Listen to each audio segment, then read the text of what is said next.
I'm Andrea Sato, and I work at the library, and I do all sorts of things. I check people in, and I welcome you here. We're glad to see you here today, and we're glad to once again partner with SPEDNet for a very important program. We're glad that you made it since we did change the date, but you found it, and that's great. So I'm just going to turn it over to Eve to introduce the speakers. Thanks.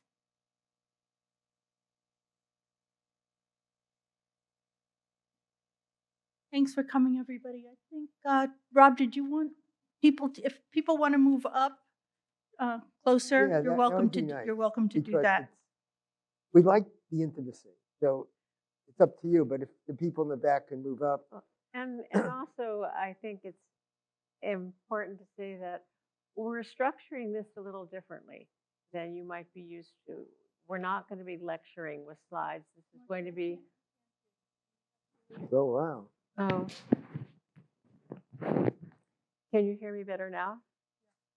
Okay. but We're doing this not as a talk where you're going to see all kinds of slides and we're basically narrating them. This is what you're going to see up here are kind of what we're focusing on, and it's going to be more interactive. So that's why you see two of us sitting in the chair up here like we're, on Oprah or something. So What we're going to do is when people have questions, I'm going to walk around and give you the mic because this is being recorded, and nobody's face or anything is in. The recording is just on the speakers, and then everybody will get a copy of the recording, and it will be living on our website as well. So I'm not going to even do the introduction. You can. you want us to introduce ourselves? Yeah. You want to? Right. Sure. Okay. Okay, I'm Marcia Eckerd. I'm a clinical psychologist. Since I don't have slides with my contact information, Eve certainly knows how to get a hold of me.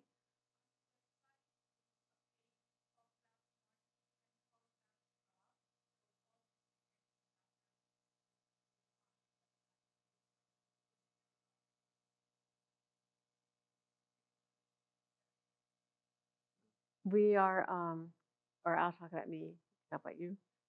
you could talk about me. You could introduce. I'll talk about you.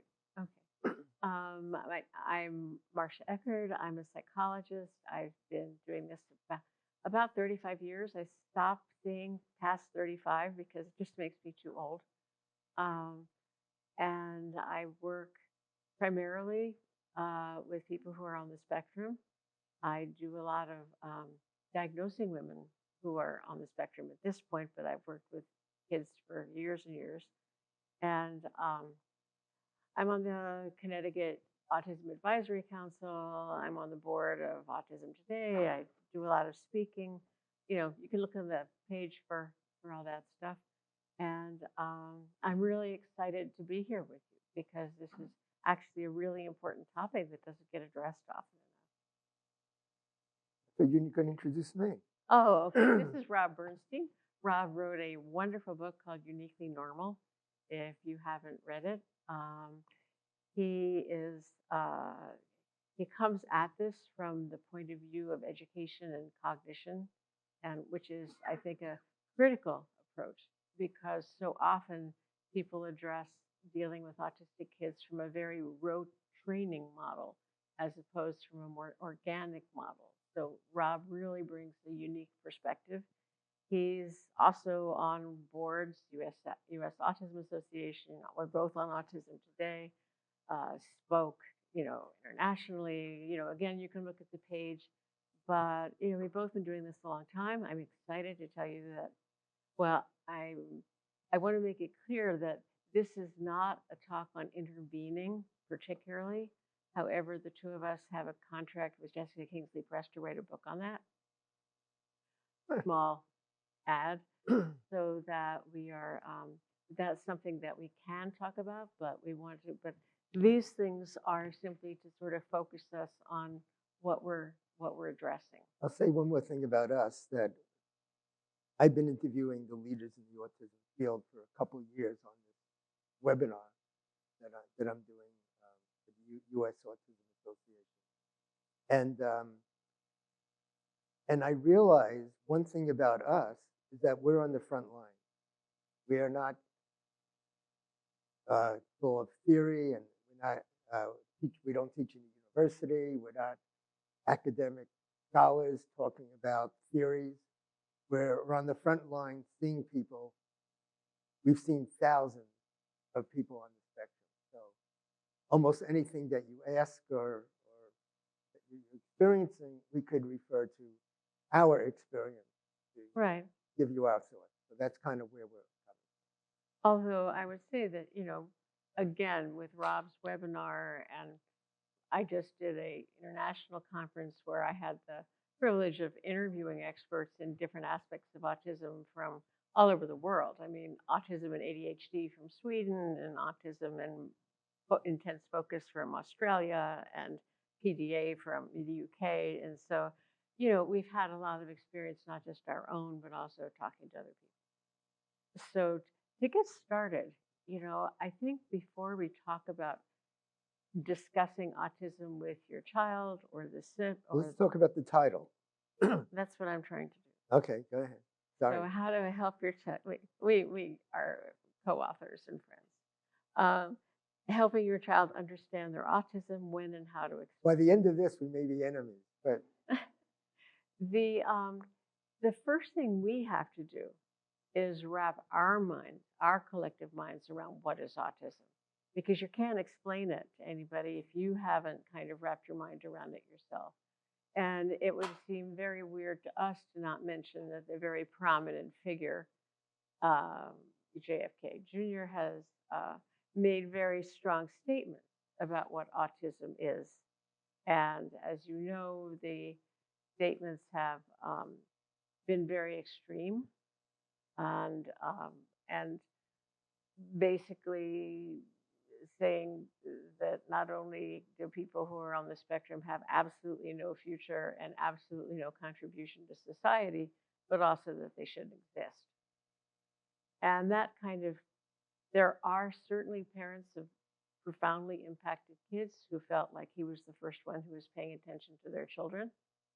But on the other hand, about 26.7, when I say 26.7 about, that's sort of silly, isn't it? Kids have what they call profound autism, and they are actually, there's a discussion of having a separate classification for those kids. 3/4 of the people who are diagnosed autistic, kids who are diagnosed autistic, are not like that. They have normal intelligence or above normal intelligence. They are making contributions to society. They are, certainly people who everybody's someone we feel should exist, but they're making worthwhile contributions to society. Many of them pay taxes. And so, we kind of feel that not only did the esteemed speaker ignore all kinds of autism research over the last 15 years, he also didn't ever bother to talk to anybody autistic. I mean, we work closely with Dr. Stephen Shore, who was as a child was diagnosed as autistic, and he was non-speaking. They told his parents he would never go to college, he would never be able to do anything, and he's actually a professor at Adelphi University who speaks all over the world. So, the expectations weren't exactly how it worked out. So yeah, we don't want this to be RFK Jr., but the idea of what autism is. Here's my point with what you just said, and we all know this. They're going to, and we're here saying, well, that's ridiculous what he's talking about. We're all on the same page. But there are going to be people who believe it. That's what's scary. Everything he's saying, there will be people who believe it. And it's so, all right, so we have to add our voices to what's happening, what's going on. Right, but and on that line, when we talk about disclosure, we have to now, which we didn't when we first thought of this talk, and Eve first talked to us about this talk, we now have to deal with that. because when we talk about disclosure, there are adults and there are children who may have been exposed to this idea about, how totally devastating autism is, and therefore how totally devastated anybody who has autism is, and What who do you they mean by disclosure? well, if her daughter is going to disclose to a friend Okay. that she has autism, and what this friend has been exposed to is that autism is a tragedy that ought to be wiped out by September, um, where does that leave her in terms of sharing this? And So is she going to be on this registry, right? He proposes to have a we don't registry. we don't want to be political, So but it's when we talk about what is autism, when we talk about disclosing, we now have that other 800-pound gorilla that's that's in the room, that we realize there is an increasing awareness of what is. How many are you familiar with the idea of neurodiversity? Okay, basically the idea of neurodiversity is that people are, well, everything's diverse. The entire world is diverse. Every tree is not an oak tree, right? Every bird is not a robin. People in this room are diverse, right? We have people who are tall and people who are short. There are people who come in different colors. There are people who have different talents. There may be somebody here who's an opera singer and someone else who can't carry a tune. There's a 7-foot tall guy who can make jump shots from the foul line, and there are those of us who are athletically challenged. And we don't say a person who can't make a foul shot is a broken NBA player.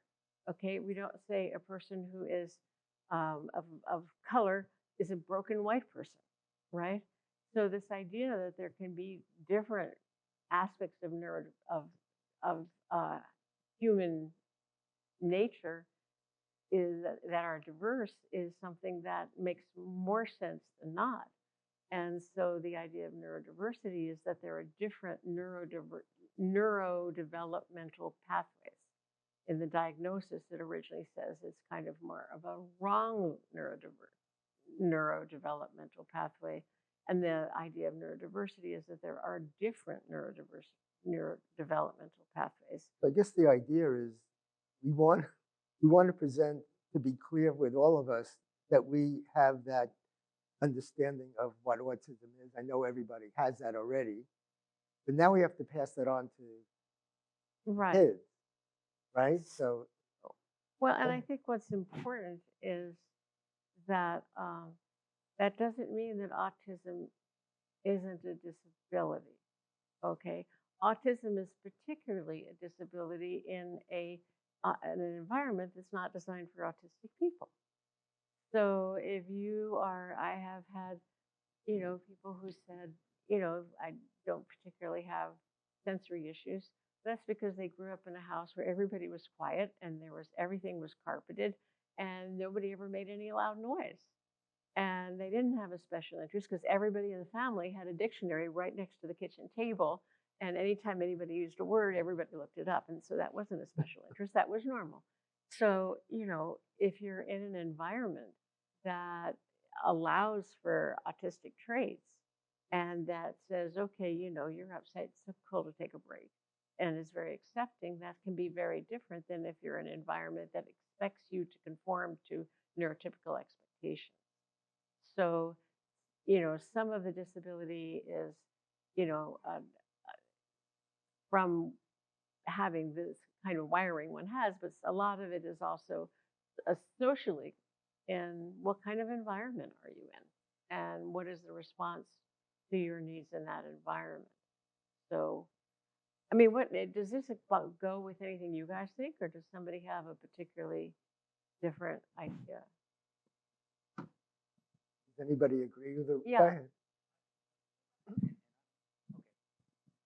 I'm not sure if I'm going to the end of the presentation, but my mind just goes to like the solution. It sounds to me that it sounds like, and I hope we get to answer this question. So then I have 4 kids, 2 that have been diagnosed to be on the spectrum, and what has helped them is to understand this, and that then they can come to find out what works for them, accept it, and then find a place where they will thrive, and and and so that could be work related, it could be relationship related, it could be a whole host of things, and allow others to find a place that they will thrive. Right. And so that's kind of what I want to get to at the end of all this. I hope we all wrap it up, because that's kind of where I'm trying to help my two autistic folks understand what works for them and what is challenging for them, and then what supports do they need for them to overcome those challenges. I hope that I think that's Well, I want to really thank you, because you just gave our talk, so we cannot go home. No, I think that talking about autism, and what's been called an epidemic of autism. It's trendy to say you're autistic, which is kind of crazy. I mean, that blows my mind. I mean, why would it be trendy? But I mean, back when there was Asperger's, it was sort of cool to be Asperger's because you were super smart and all that. But in 2013, when the current diagnostic manual came out, they took 5 different categories and lumped them all together. So really, into autism. as autism. And so now you have everybody from these profoundly impacted children who need care their entire lives to college professors like Steve Shore are all autistic. Okay, and that can be, well, that's a really good question. But basically, I want to answer that, but I also want to say what that means is Steve famously said, or at least famously to us, because he keeps saying it, is if you've seen one autistic person, you've seen one autistic person. That that there's hugely different presentations of autism. People have different challenges. And I always think of autism as kind of a smorgasbord, okay? And you have autistic traits, all right? You have social traits. You have sensory traits. You have traits in terms of interest. You have traits in terms of, flexibility. You have traits in terms of handling transitions. And then there are all kinds of traits that the traditional diagnosis doesn't include, like black and white thinking, like very detail oriented, like having insights that nobody else has, like having skills that nobody else has because nobody else can think the way you do. And so, everybody has some of everything on that smorgasbord, okay? Or we don't diagnose you as autistic. I mean, there are certainly people who have sensory issues who aren't autistic, right? And just to make things a tiny bit more complicated, more often than not, you have autism and something else. Okay, so you have autism and ADHD. And actually, Tony Atwood says that as between 40 and 70% of autistic kids also have ADHD. So if you want to, researchers like to sort of kick out everybody who isn't the poster child for one thing. But in reality, in our practices, we don't ever see somebody who's simple, and the expectation that everything can be explained by one thing is something that we've seen a lot. A kid is diagnosed as depressed and they're only talking about depression. And the person feels, well, it's not all of it. Or they're diagnosed as ADHD and nobody realizes that part of the issue is that they're also autistic. So we're already making it more complicated by saying, yes, we're disclosing autism, but really our focus is what you just said, which is understanding the individual, right? And that's what's so critical, is to say, what of this mixture is you?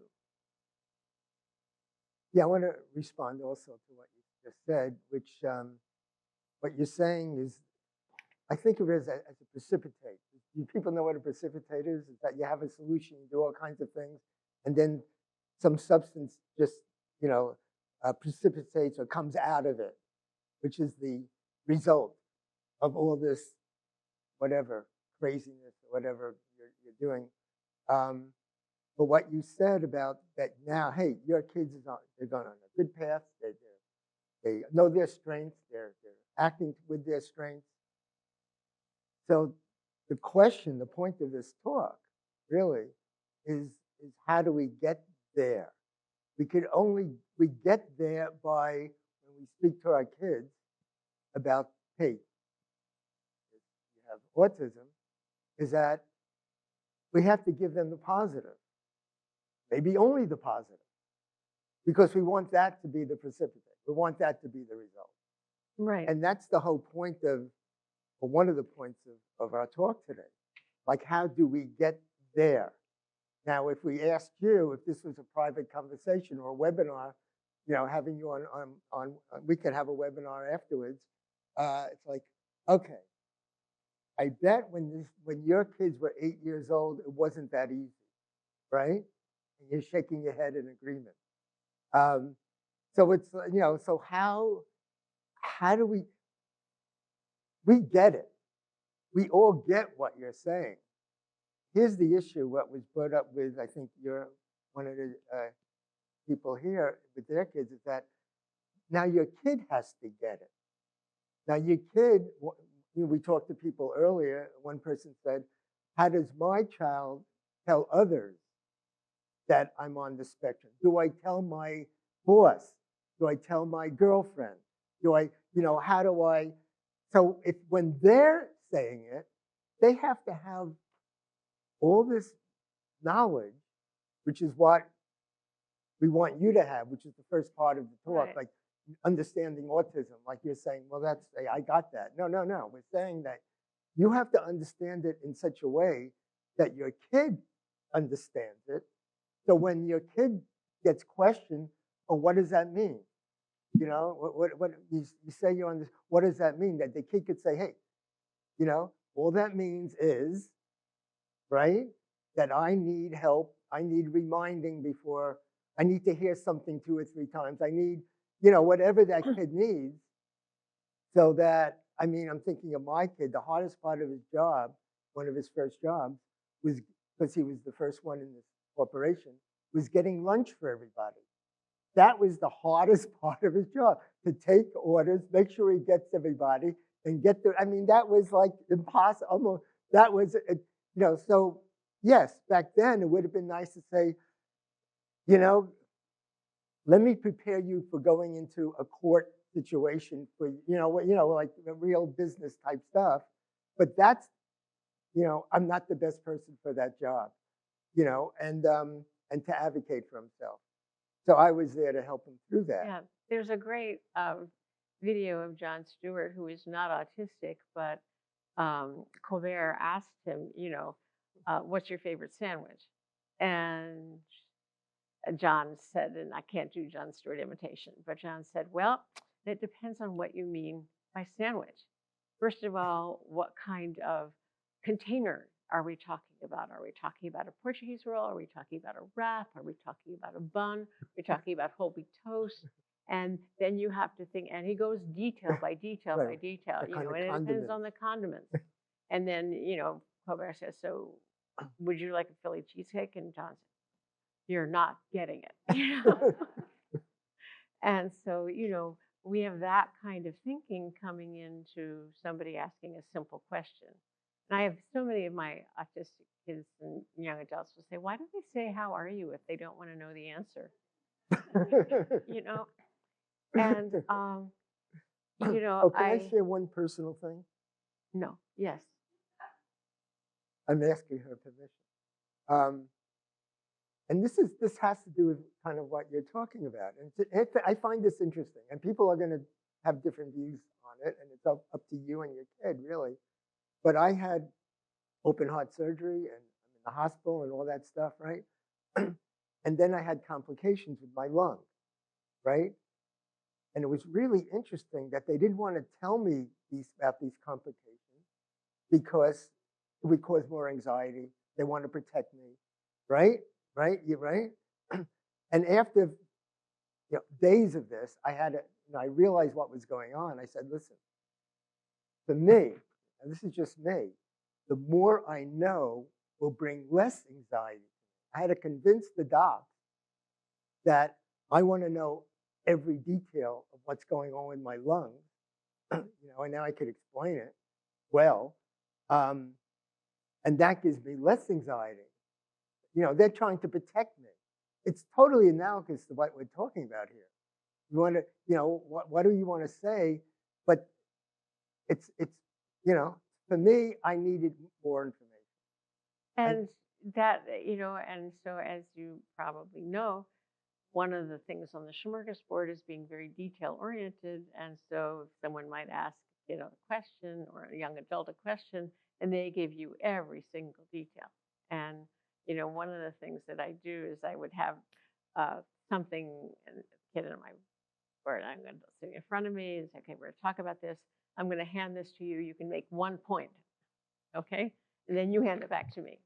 And, and you have to watch to see, does the person change the subject, at which point you stop? Or do they look interested or ask you a question, at which point you go on? And, or that it's like a game of tennis. You hit the ball in their court and you only hit one ball at a time. You're not one of those machines that goes. But, in terms of helping, having tangible ideas, tangible models can sometimes be helpful. But I want to go back to some of, this idea of what is autism. There's a difference in the autistic community. And when we say the autistic community, I mean primarily autistic adults. And, and there actually is a community of autistic adults. It's quite vibrant, it's quite opinionated. And there are lots of groups on Facebook that are communities of autistic people talking. There are books, there are articles, there are websites that are run by autistic people who are actually quite articulate and sometimes quite funny. And so, a lot of people who are in the academic side of this autistic world have never looked at those things. Okay. So if you say, hey, an autistic person can be really funny and they have a really dry sense of humor, they're like, well, no, they don't understand humor. And it's like, or another thing that gets a lot of and I wrote an article for Autism Spectrum News on this, that when they say autistic people can't have a reciprocal conversation, okay, well, that might be true for some autistic kids. Remember the smorgasbord. But most autistic people can have a conversation. They probably have conversations with you. They have conversations with their friends. If they're in history, they have a conversation with the teacher. The trick is they are okay talking about what they know or talking about something substantive. I say autistic people don't do superficial. So if it's something like, hi, how are you? Fine. How are you? You okay? How the kids? Oh, kids are doing great. How was basketball? Oh, basketball was okay. And, would you have a good weekend? Yeah. That's all nothing. You said nothing. Okay. And we just saw Fisk, that TV show, last night, and she has to learn how to do small talk. Right. She's learning that. And so she's trying to leave for a family emergency, and she remembers she's supposed to ask her boss, oh, and how is the weather? Did you have a good weekend? And they're saying, go. But she's been told you have to, ask these kinds of questions. So the idea that people who are speakers can't speak. I had somebody who was, believe it or not, evaluated at Yale, and they said she can't be autistic, she can talk. And I'm like, what? In the right environment, one-on-one people, of course they talk, but they also mask. And so many girls, especially, but boys as well, will be very aware of other people and very aware of being different, and they will do their best to fit in. And we'll talk about that later, but it's, you have a question? I do. Okay. But so, that's another piece of it, which is people masking. But one other thing I'll say before, and then we'll take the question, is that there's a division in the community as whether you use person first language or identity first language. And for many people on the spectrum, autism isn't something they have, like the measles. You know, autism is who I am. Autism is how I process the world. Autism is how I think. Autism is, the things on that smorgasbord, but that's me. Okay. So they call themselves an autistic person. You wouldn't say a person with black. You'd say a black person. You wouldn't say a person with deafness. You say a deaf person, right? And so for them, they see autism as part of their identity, who they are, how they think. And so we tend to use identity first language, but we understand that there are many places where you'll hear person first language, person with autism. There are many people who also refer to themselves that way. So either can be right. We go in one direction. Right, as opposed to, oh, that's a wheelchair person. We're not going to say that. A person who's in a wheelchair.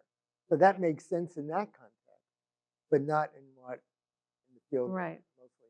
So go ahead. Sure. Thank you. So I'm looking at the screen here and I'm listening to everything that's being said. And in my mind, as a father of a younger autistic child who has symptoms or diagnoses of ADHD, anxiety, SPD, a little sprinkle of ODD, I'm curious to know, and you'll let me know if this will be part of the discussion today. At what point? So my child is 8. At what point do we have the conversation? And to what level? So do we have the conversation about the anxiety, the ADHD, the SPD, and forget about the autism for the moment because it's a label perhaps, and these are the symptoms that come along with it, or it's a being, however you want to put it, or is this the right age to talk about autism specifically, right? So he's young, he's not older where he may get that aspect. Does he really need to get that aspect, but be mindful of what autism is, but just understand his ADHD, his anxiety, his SPD, etc. Because those are his immediate behaviors that are outward. Right. So I'd love to know about that if that's part of today's discussion. Yes. I've had that kind of question hundreds of times from parents, and my response is, you're driving yourself nuts because there's just too many things going on, and then what do I say and what do I don't? And I want to first simplify it, and then you could tell me how I'm wrong. And good, this is what we're here for. And that is, wait a second. What can I do to help? What is he asking for? You know, So he's not asking anything. Wait. Let me finish my thought. Sure, please. You know, what difficulty is he going through? Why does he need to know anything? Right? Let's just start with 0. That's what I'm saying. What you're doing, like, wait. Let's just start from, baseline. It's like, okay, what's going to help him with whatever he's asking about? Okay. How come someone could do something and I can't? And what? So let's start with what he actually needs. So I'm happy to give you a little bit more context if it helps. Which brings us to the second slide, if that's possible. Oh, we're moving ahead. If we're doing. Don't worry, we haven't. No, it's good. I'm moving you guys along. That's my job here. The slide. Well, it doesn't matter. I'll tell you. Slide 2 is why share. First, you're wrapping your mind around this whole thing. What does it mean to have ADHD and autism? Well, there's a lot of overlap in terms of executive functions, in terms of being able to, have social relationships, but also they pull in the opposite direction because you have somebody who doesn't like novelty and who wants stimulation, and you've got somebody else who wants predictability, and it's the same person, okay? And you want someone who really wants organization, but you've got somebody who can't follow through on being organized. So, you've got kind of streams that are going like that, which can be frustrating for the person. And, so we've got that piece of it too. But the second slide, is, so you've wrapped your mind around it. And the most important thing, I think, I remember when I was told my daughter had multiple very significant learning disabilities. Okay, she was in first grade. Bright kid, fun kid, came home, got in bed, said, I'm not going to school. And I'm like, what is going on here? And I had a friend who was, who was a special ed tutor, and I said, would you please sit down and figure out what's going on? There was a lot going on. We had our tester, there was a lot going on. And I cried. Okay, I didn't know what this meant for her future. I didn't know what this meant in terms of college or whatever. And so I was really upset. And none of us wants our kids to be limited in any way whatsoever. We all want everything for our kids. And we have to get to a point ourselves where we say, okay, where we can be accepting, where we can actually communicate to this kid in a way that doesn't convey hopelessness, that doesn't convey everything, everything that's negative. All right. Because we have to be there, or we're going to be communicating to the kid, I'm giving you a death sentence. All right. Because that's not what we're doing. And so that's a critical piece of why we started out with what is autism, because we have to wrap our minds around it and get to a point of whoever our kid is, whatever parts of this smorgasbord our kid has, they're a good kid and they're our kid, and we accept them for who they are. And we're going to work with them as who they are, which is getting back to your point. We're not going to, unfortunately, what can happen sometimes in schools or other places is you get diagnosed as autistic, and people say, okay, I know what autistic is, and that's how they treat them, right? I had one young man who I was seeing. He was in the 18 to 21-year-old program because he was autistic and he had a very flat affect and, tended to be, so he, quote, looked autistic in their eyes. And 3 days a week, he was in a program where they taught him how to scramble eggs. They taught him how to take a bus. They had him unloading boxes at a CVS and doing stuff like that. The other 2 days a week, he was taking 3 buses to get to Norwalk Community College, where he was taking macroeconomics and business communication, all without a tutor, and getting A's in all of it. And he told me, I'm kind of bored in the program. And I said, well, tell them at the next meeting. And he said, well, no one would listen to me. I'm autistic. That's what we don't want, okay? There's another thing which I pulled out of my mind right now, but when you look at part of education is supposed to be planning for post-secondary education. And if you look at kids who have intellectual challenges, about 25, close to 50% of them participate, okay? If you look at kids who have learning issues, 77% of them participate. If you look at kids who are diagnosed with autism, 25% of them participate. Why? Why aren't they involved? Because they've been given the message that what you think doesn't count, that what you think is always wrong. And so why bother me even being there? Because nobody's going to pay attention to what I think. And that's, again, the message we do not want to give. We want to give the message that I pay attention to what you think and what you think is really important. Okay? So anyway, so now we're on to... So, part of that, if I can have a little addition to that, is that when the kid behaves a certain way, he's autistic. It's not, I mean, that's an explanation. Is that an explanation? Is that now everything is resolved because he's autistic? I mean, that's what's happening in the schools. It's not, we want to get beyond that and go to what's really happening. Yeah, a kid is having and that's what our book is about. A kid is having a meltdown, okay, in a class. And he's having a meltdown because he's autistic. No, he's having a meltdown because he's having sensory overload. Because it's a really loud class, and there's a jackhammer outside the window, and a fire alarm just went off the period before. Or he's having a meltdown because there's, just too many task demands and social demands simultaneously. So I'm going to stop you. So if that's the case, one of the things that we're talking about is, okay, that's what you need. That's how you can advocate for yourself. That's what I need to tell the teacher about, that there's some sensory overload. The kid may not be aware of it at all, but you kind of get that because you know your kid. That's part of understanding autism. That's Right. part of Can what I- we're can talking I- That's my question. So that let's go back to exactly what you just said. My child is 8 years old. He does not know. At what age Yeah, do we're getting you there. feel? Okay, I Yeah, just want to well, make the sure because reason- you're saying a lot of things that I'm asking, so but Right. I'm not getting the answer out of it. So I just want to make sure that Yeah, that's well, that's we understood. What actually have I want to a clarify. series of things that we're trying to get Okay. through. And so we will, believe me, you finished our talk and you're in the middle of our talk and we're at the beginning of our talk. And so we're getting there. But the next question, which I think starts to get to your question, is what is the point of sharing a diagnosis?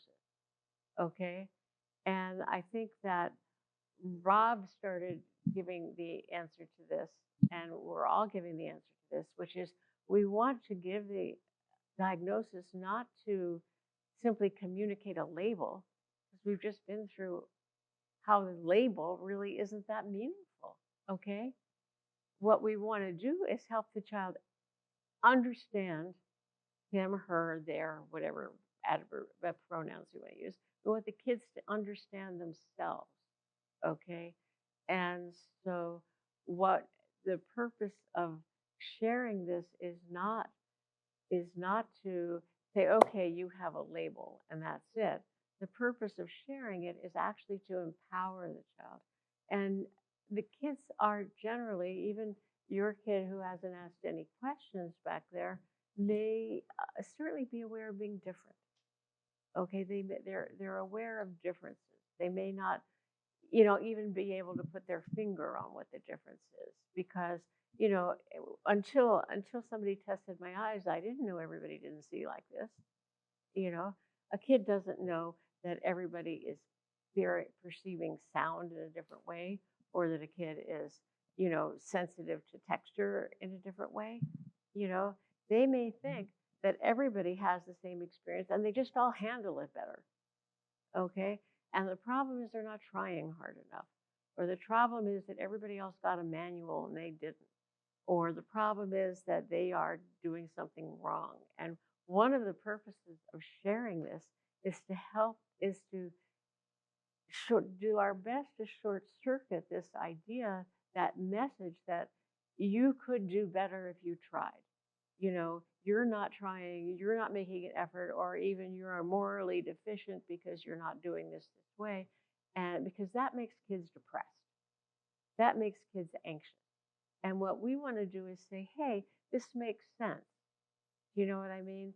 Because you know how you have difficulty doing this, or how that happens, or this happens. Well, there's a reason for that, and that is because your brain processes differently. And what we want to do is help them understand their experience. And so when we talk about your brain processing differently, I often say, it's like you're a Mac and they're a PC. You have a different operating system, okay? You're a fine computer, but your brain processes differently. And learning how to handle that is important. And we might say, depending, again, we'll get to the age stage question, but we might say, and there's a lot of people who are just like you, okay? And this is called the autism spectrum. But you'd be interested to know that at this point, two of the major researchers, one is Simon Barrett-Cohen, who has written things that I don't agree with, but has written a book called The Pattern Seekers, if you've not seen it. But his book about the pattern seekers is most inventors probably have autistic traits or are autistic, because you have to have that kind of detailed, highly focused thinking and be out of the box to be able to invent something. And so he says, actually, these kinds of genes are contributing to the progress of humanity, which isn't half bad. Temple Grandin would say the same thing. Yeah, which isn't half bad. And so the fact that you think differently can take you places that other people don't even get. All right. And so Baron Cohen and Tony Atwood also now call it autism spectrum condition and not disorder. Okay. But what we want to communicate is hey, there's a lot of people who are like you, and that, and we might share that. And it's called, and they're, sort of rounding it out is referred to as autism spectrum condition, but that means a whole lot of different things. And the question is really, what does this mean for you? And Right? here's a very particular example. I asked my kid how much is 4 and 4. This is before the school got him. He says 8. Kid's a genius. We all know that. And then I asked him, how did he get that? Right? He says, well, Dad, I know 5 and 5 is 10. I took 1 away and I took another away. I got 8. I said to myself, this kid's in trouble. Because when he goes to school, he's going to learn to have 4 circles, and add it. And in his head, he's going to go, oh, my thinking is wrong. There's something wrong with me because I'm thinking in a different way. And that's an example of what Marcia just said. They think differently. They're a PC and not a Mac, and like they have to know that it's okay, right? In fact, it's good. In fact, it's great, right? Because you're going to be the next person who's inventing a GPS that you can save a route, which I've been asking my kid to do for a while. You do another route that you like better. Why can't I save the route? These guys are going to be the ones doing that, and have to know as they go through their life with an environment that is sort of against the normal, them. Yeah, I think that again, I diagnose undiagnosed adults a lot, and one of the problems of being an undiagnosed adult is that you've gone through your whole life feeling like a failure, okay, feeling like an imposter. People take you as an okay person, but really you're not, okay, and there can be a really deep sense of shame with that. And these people usually have had a lot of depression, all right, and to be able to say to them, hey, you're not broken, you're perfectly good who you are, and be able to help them look at their choices. Like I had one woman who was very noise sensitive, very light sensitive, fluorescent lights, forget about it, had difficulty with that kind of superficial social interaction, had, sensory issues, and she was a nurse in an ER. And I'm going, and she just felt everybody else handles this, I should, right? Mm-hmm. And she was getting a message from her supervisor that she should do more talking with people. She was great talking to the people who were really troubled or struggling. She was really good at relating to them, but this other kind of thing she wasn't doing. And I said, what are you doing there? Okay. And it couldn't be a worse match. And so she switched to working in a small private practice, okay, where there weren't tons of people and it wasn't bright fluorescent lights, and where things happened more slowly, one at a time. And she was so much happier. But she needed to, that one of the purposes of giving a diagnosis is to give her permission to have her environment match her, to have the accommodations she needs. And people often feel I don't have permission because I should be able to do that. But people, There's one someone second, there. but people should know when you tell her that, and it's like obvious to all of us hearing it, it comes from a wealth of knowledge, 5-page, 6-page report, right? And one of my points is that, and I have actually wrote this down, there are no short answers. It sounds like a short answer, but it's part of understanding yourself. I'm understanding you, understanding what the situation is. So it's part of, and that's kind of what one of the things we bring to you. You had your hand up first. So I understand what you're saying, that it's helpful to find out when you're younger so that when you're older, you don't go through life and then learn at a later age, like, oh, I had all those years of misunderstanding. However, for someone, at age 8, my son's at age 10, I guess the age and stage thing is an important conversation to have now, so we have some context of whether it's helpful at this age to speak to, well, you're really anxious. These are the behaviors that come out. The broader suite may be autism, but at the specific skill deficits. This is because of the anxiety. This is because of the sensory. Is it more helpful at that age when they already feel, they may be starting to ask, like, why does it come so easy for that person or this person? Can an 8 or 10-year-old who's very intellectually bright, but maybe has some like social or anxiety, et cetera, deficits, what is helpful at this stage in age? Is it going to make them feel more horribly about themselves? Are they not going to be able to understand, like at 8 or 10, maybe Mac versus PC is not something that they can understand? So are you working first on the skills to build them up in those ways of the where they're struggling? And then you later at, your teen years disclose that. And so I guess for this talk, I would find it helpful if that could be clarified of like what you typically recommend so we can Okay. work forward from I'm that. going to clarify that as best as I can. Personally, I work with kids. I've never told a parent that their kid is autistic without knowing what to do about it. I know that's not the norm. You go to a psychologist, a neuropsychologist, autism, oh my God, my kid has autism. And the person says, oh, don't worry, the school will take care of it. So I know what to do about it when I tell that. So that's reflected in my response to what you're asking. We want it to be positive. This is probably my most important point, is that whatever you say has to be helpful. So if you're saying, I heard your question very carefully, but if you're saying, oh, well, that's, you have anxiety and that's because, because you have this, how does that help me, Mom? That I have anxiety and that's Right. why I'm having this difficulty. Yeah. Or autism. So whatever you say, number one has to be helpful. Yeah, and that's, I think, a really important point, which is saying you have autism doesn't tell them anything other than, oh, I have a label and I don't want to have a label because now you've made it official that I'm different from everybody, and I'm going to go get depressed about it. Or right? target for other Right. kids to make fun of, right? That Right. whole thing. What we want to do is say, is talk to our kid, watch our kid, and understand what is it that's making him anxious. Okay, and maybe he's anxious when he has to go into new situations with a bunch of new people, or maybe he's anxious when he has to go into an environment that's predictably going to be really loud, like the cafeteria, where it's really loud and it smells and there's all kinds of things and you've got to figure out where you're going to sit.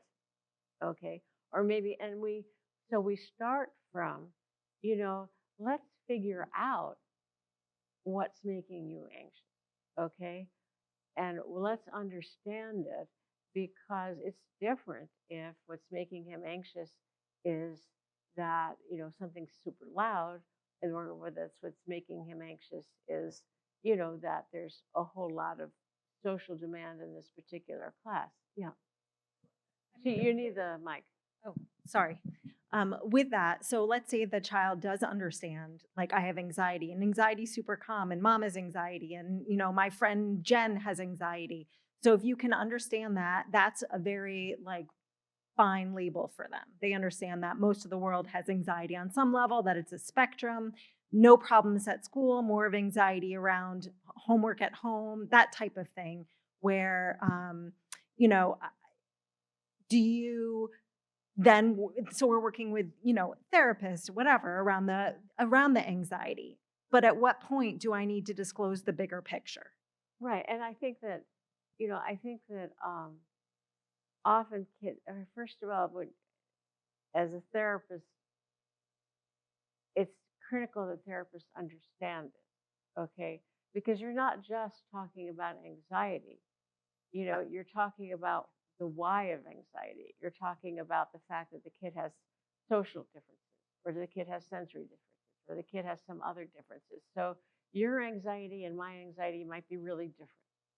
Okay, and so what we want to go in with is, as Rob said, when I did neuropsych testing, one of the first things I often did was talk about with the kid about what their strengths were. Okay, Did you know that if you were in a group of 10 people, you'd be, you would know more words than 9 of them? That's pretty cool. And so I help them have a sense of their strengths. And then I also say, but in this kind of situation, you're not sure what to say. Okay. And when you don't know what to say, and maybe sometimes people say, oh, you said the wrong thing. Okay. That's going to make you feel anxious. I love what Okay. you just said. Look at the strengths, and it's up to us, the teachers, to have that kind of awareness, because the kid looks at it and says, I just can't do this homework. I feel anxious.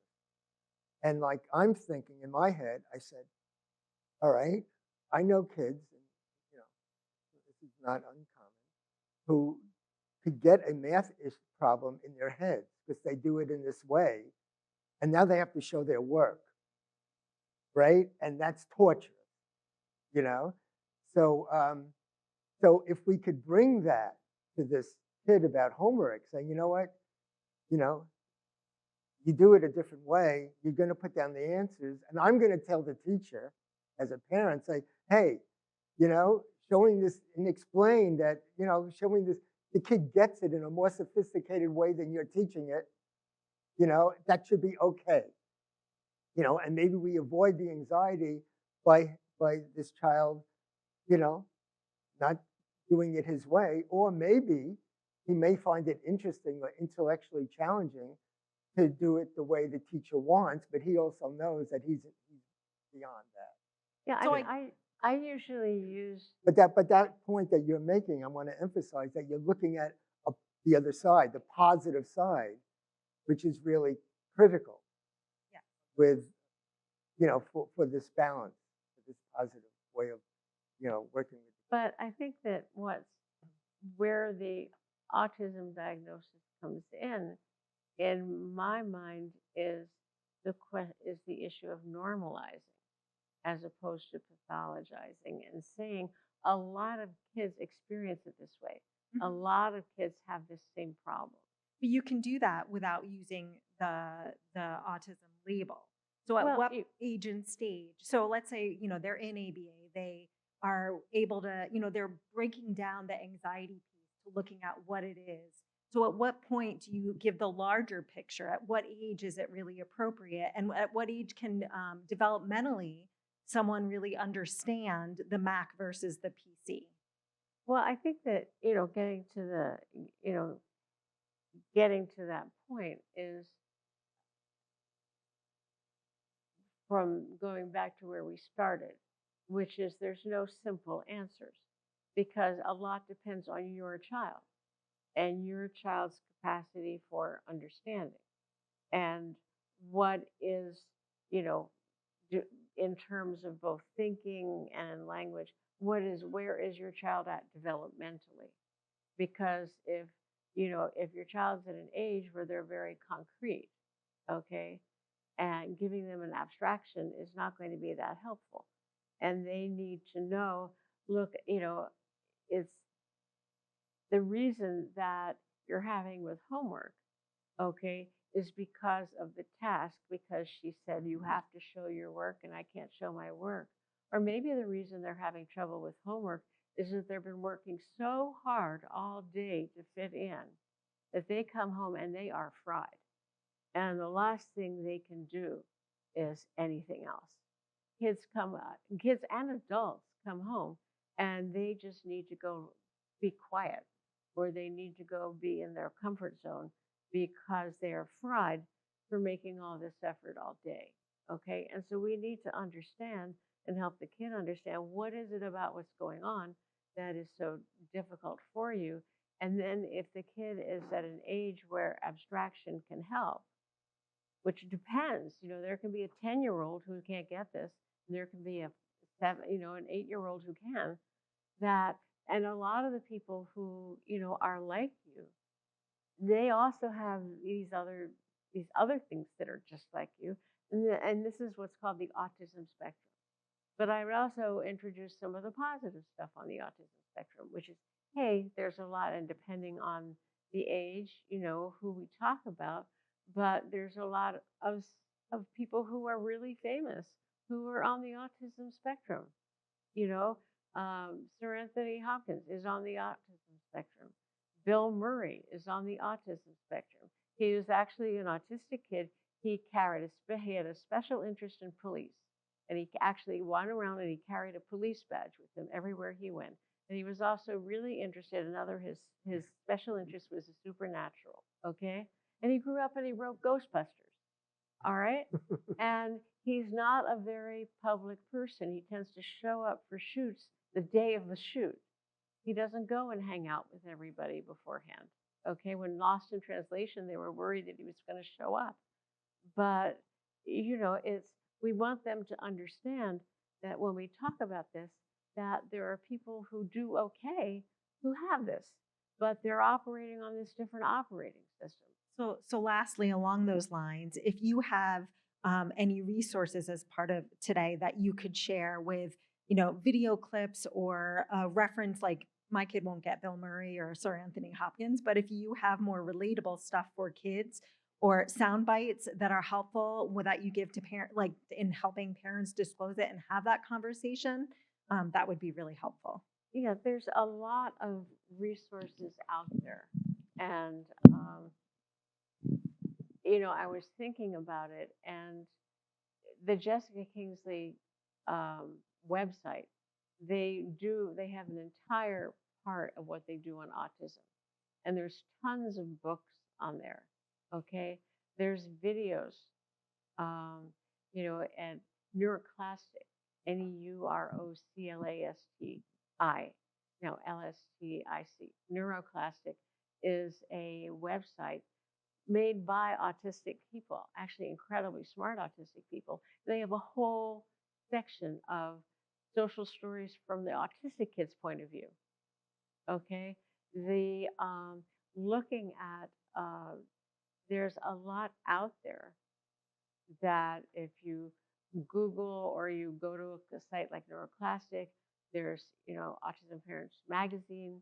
There's a lot of places that have a variety of I think there's even an autistic Muppet these days, and so Courtney Love is on the spectrum.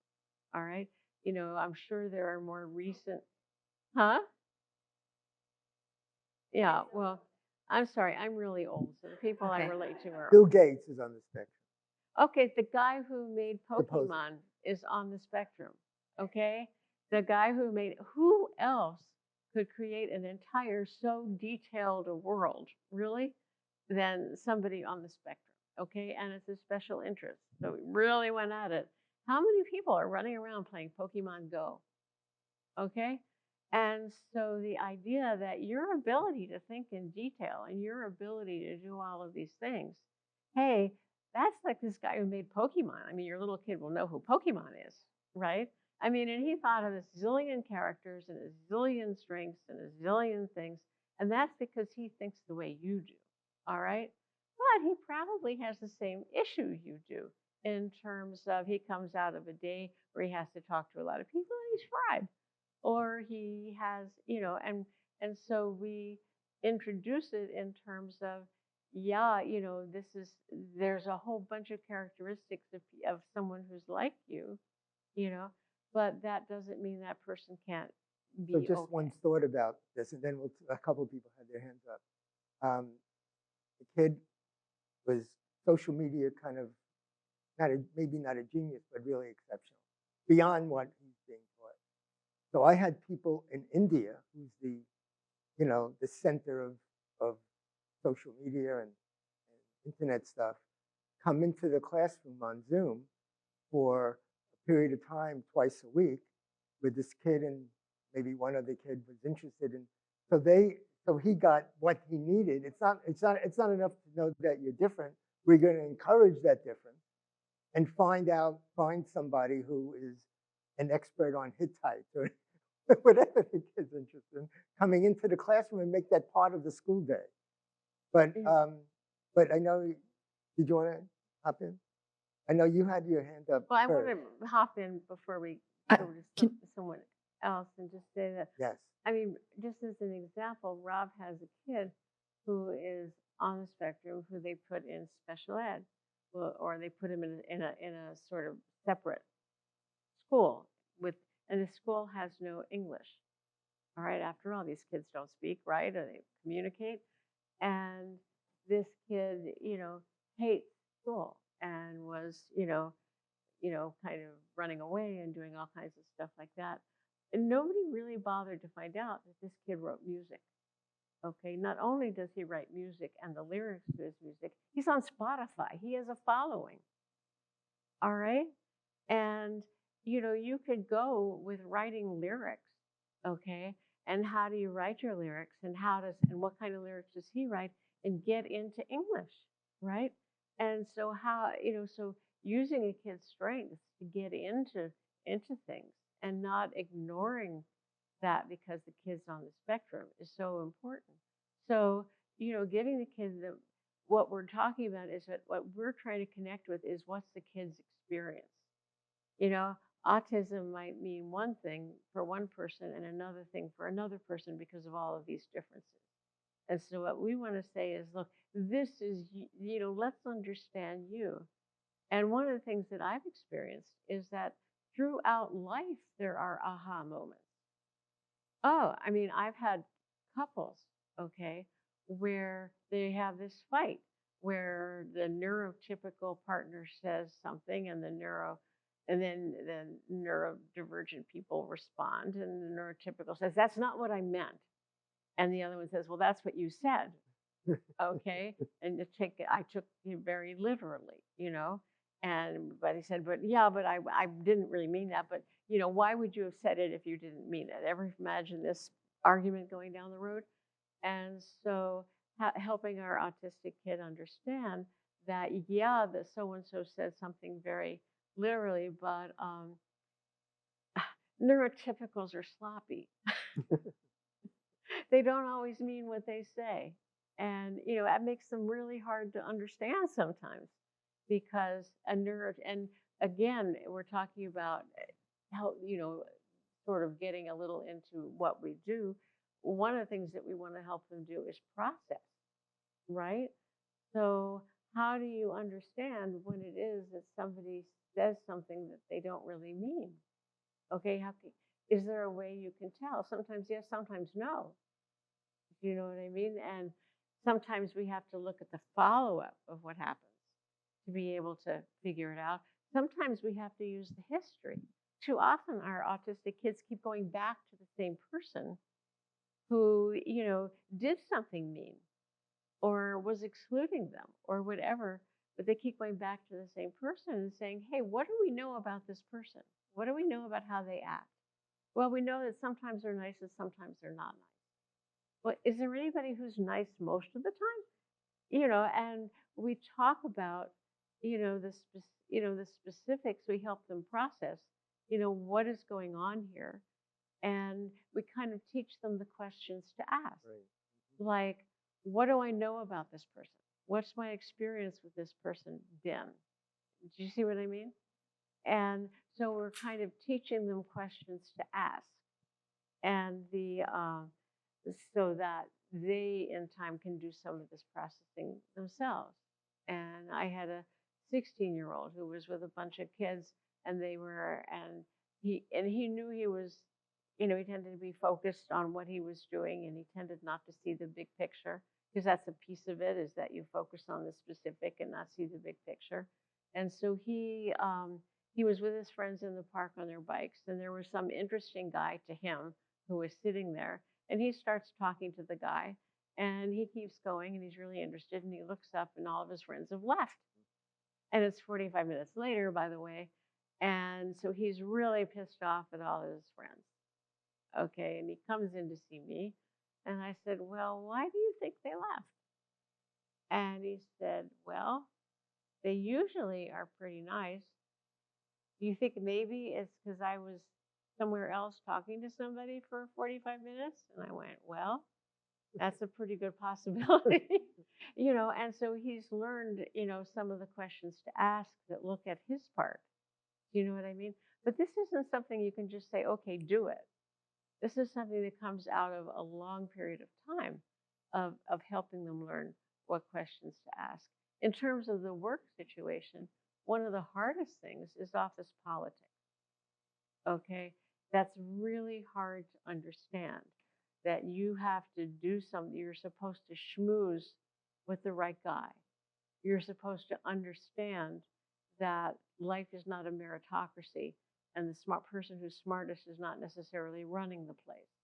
And the person who's telling you what to do may be wrong. Okay. And how do you exist in this environment? Okay. And the answer varies. It depends on the person. The your kid may be in a corporate environment where questioning the boss is out of, out of, and where, being able to ask questions, ask for clarification is not something acceptable. I think that's a really bad match of a job. Maybe being somewhere else where there's more, where there's more acceptance, where you're allowed to ask questions, and there's more kind of leeway. But it can be very difficult, I think, for an autistic kid to flourish in a very structured environment that has very limited expectations and isn't willing to flex. That can be really hard. And one of the things that I worked with a young man as a teenager was, he had teachers who were wrong, and they did not appreciate being told they were wrong. And what do you do when the other person is wrong? Well, it depends on who the other person is, right? If you're in the grocery store and someone tells you that, Coke is in aisle 7 and Coke is in aisle 2, it doesn't really matter if you tell him he's wrong, right? But if it's your teacher who's going to give you a grade that's going to depend on whether you get to college, or in this case, it was the head of the department in his college in music, and he is a gifted musician, and this guy really didn't know as much as he did, but telling him he's wrong, this is a guy you need to give you the recommendation for graduate school. And then I think of it as giving the kid a choice, saying, okay, we're talking about outcomes, all right? This is what's going to happen if you do this, all right? What do you choose? What do you want? Okay. And I could take this down to a very young kid. Okay. I had a little boy who was constantly being sent to the principal's office because this was a very strict Catholic school, and there was a rule: you ate your sandwich before you ate your dessert. He liked to eat his dessert first. Okay. And he said, well, I don't see the difference. I always eat my whole sandwich. I eat my dessert. And so this is stupid. And so I'm not going to do this It's stupid. going to wind up at the same place anyway. And it all ends up in the same place. So this is stupid. So I'm going to do it the way I like. Okay. And, and he always ended up in the principal's office. And I said, well, do you like being in the principal's office? I mean, is the principal really nice? And is this a fun place to be? Well, actually, no. Okay. And also, if he was in the principal's office, he missed recess. Well, do you like recess? Yeah, I like recess. I like being able to run around. And okay, so it's up to you.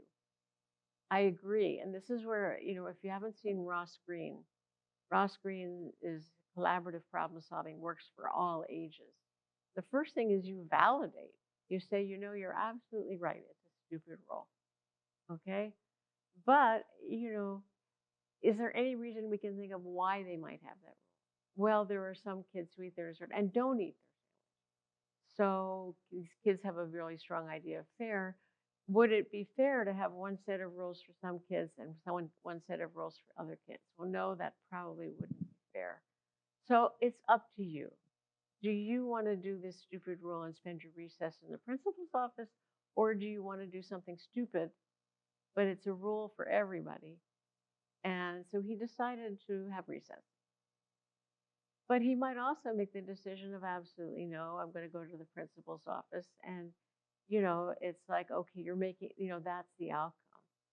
And a lot of times when I teach kids or young adults about, how do you deal with this environment, I'll say, look, you have to think like you're an anthropologist, because the ones I'm talking to are really bright. And, you know, and you have to think about, I'm visiting a different culture and I'm in Japan. Okay. I was in Japan, and in Japan, people bow, and adults even bow to children. If you're in a restaurant and the child is the patron, the waitress will bow to the child. Okay. Bowing isn't good and bowing isn't bad. All right. But it's what they do in Japan. And so if you're in Japan, you can choose to bow. You're an American.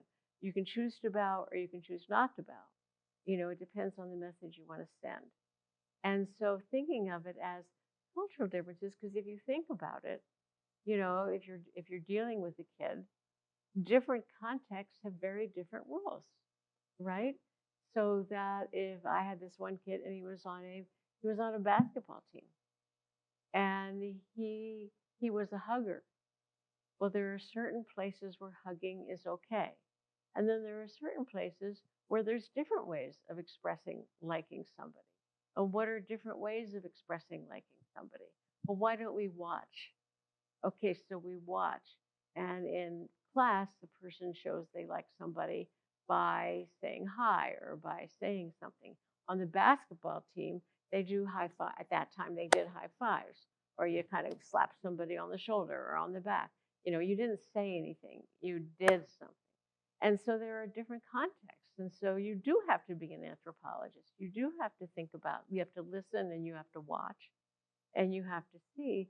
But on the other hand, we have to take into account that asking a kid to fit in everywhere also doesn't always work. And I have a lot of kids and adults I see who say, I cannot make eye contact and listen at the same time. Okay? If I'm making eye contact, I am so focused on making eye contact, I can't listen to them. Or I can kind of look in their direction, or I can, you know, sometimes look aside and say, you know, and then I can focus on what they're saying. And in that case, we have to work with the kid around strategies. Okay, what is going to work for you? Having somebody teach them you have to make eye contact really doesn't work for that kid, because it turns out that kid is working so hard at making eye contact, they're not able to listen and they feel really anxious. And sometimes I've had a kid say, well, you're really weird because you're always staring at me, right? And so for that kid, finding an acceptable way either to tell the teacher, or have the kid say to somebody else, you know, I listen to you better when I do this, you know, is important. So we have to, it's not always that the kid has to change. Sometimes we have to say, okay, this is who you are, this is how you learn, this is how, you know, you don't show your work, or you don't make eye contact, or maybe you need to move, you know, and telling that kid to hold still. We have one, I don't know if any of you look at Instagram and social media, but there's someone named Lyric Holmes. She's neurodivergent rebel. Her teacher tied her to her chair so she couldn't move. Okay? Did that make her feel good about herself? No. Did that give everybody in the class something to bully her over? Yes. And having, you know, being able to communicate that she needed to move.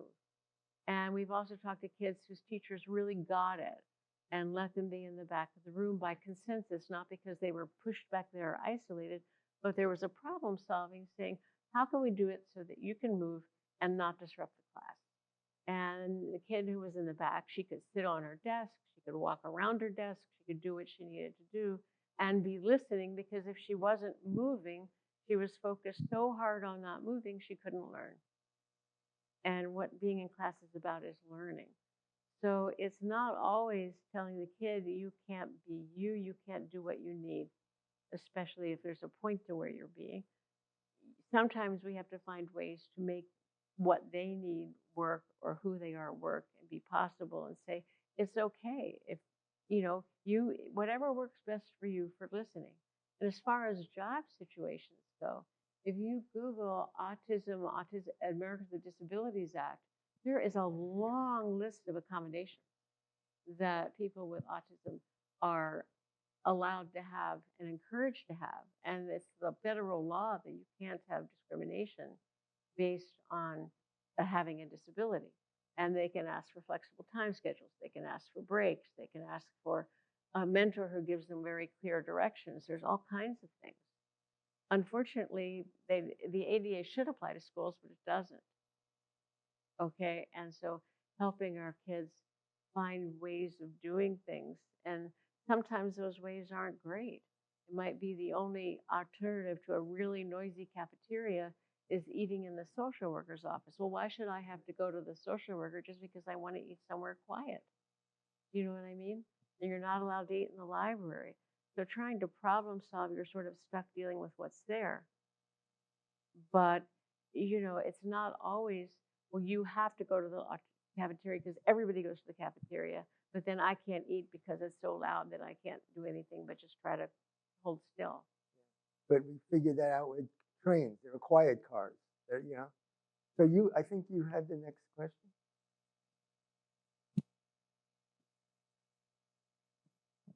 Sorry, I think you've kind of already been speaking to it, but what I was going to ask was, I'm curious to hear more about kind of in the disclosure conversation, how you balance the message of the positive message of your brain works a little differently and that's not a disability, it can be an asset but I'm going to ask you to learn how to do it the way neurotypical people do it, like especially in thinking about social interaction. Like I often struggle with when we're teaching social skills in my house, am I doing this because I want my child to feel less confused in the world and be able to have more social connection and be able to function in a school or a work environment?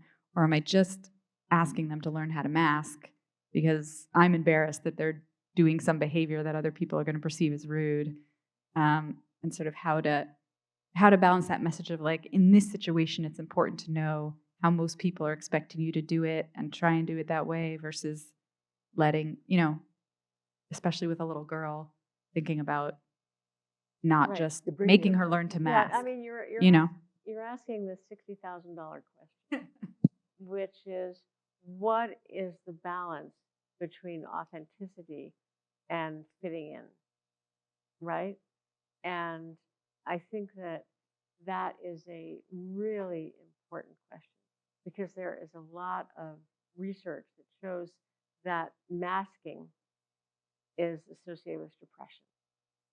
All right, because when you are masking, if I am trying to mask with you, that means I'm constantly monitoring what am I doing? Do I have the right look on my face? Am I looking in the right way? Is my body language right? Am I doing this right? Oh, blank, I did it wrong. And then ruminating over, did I do it wrong? Okay, and so It corresponds to suicidal thoughts too. So it's very serious. yeah, I mean, so there are serious mental health outcomes with somebody feeling they have to mask all the time. Okay. On the other hand, we want to help them have social skills. And so coming at it as Rob does and coming at it as I do, what you want to do is help the kid understand, what do you want to accomplish?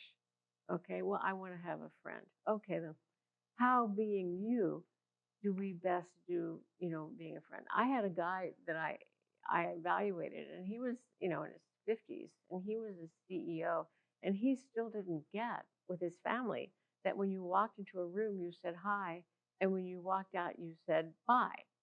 Okay, so he would just get up and walk out.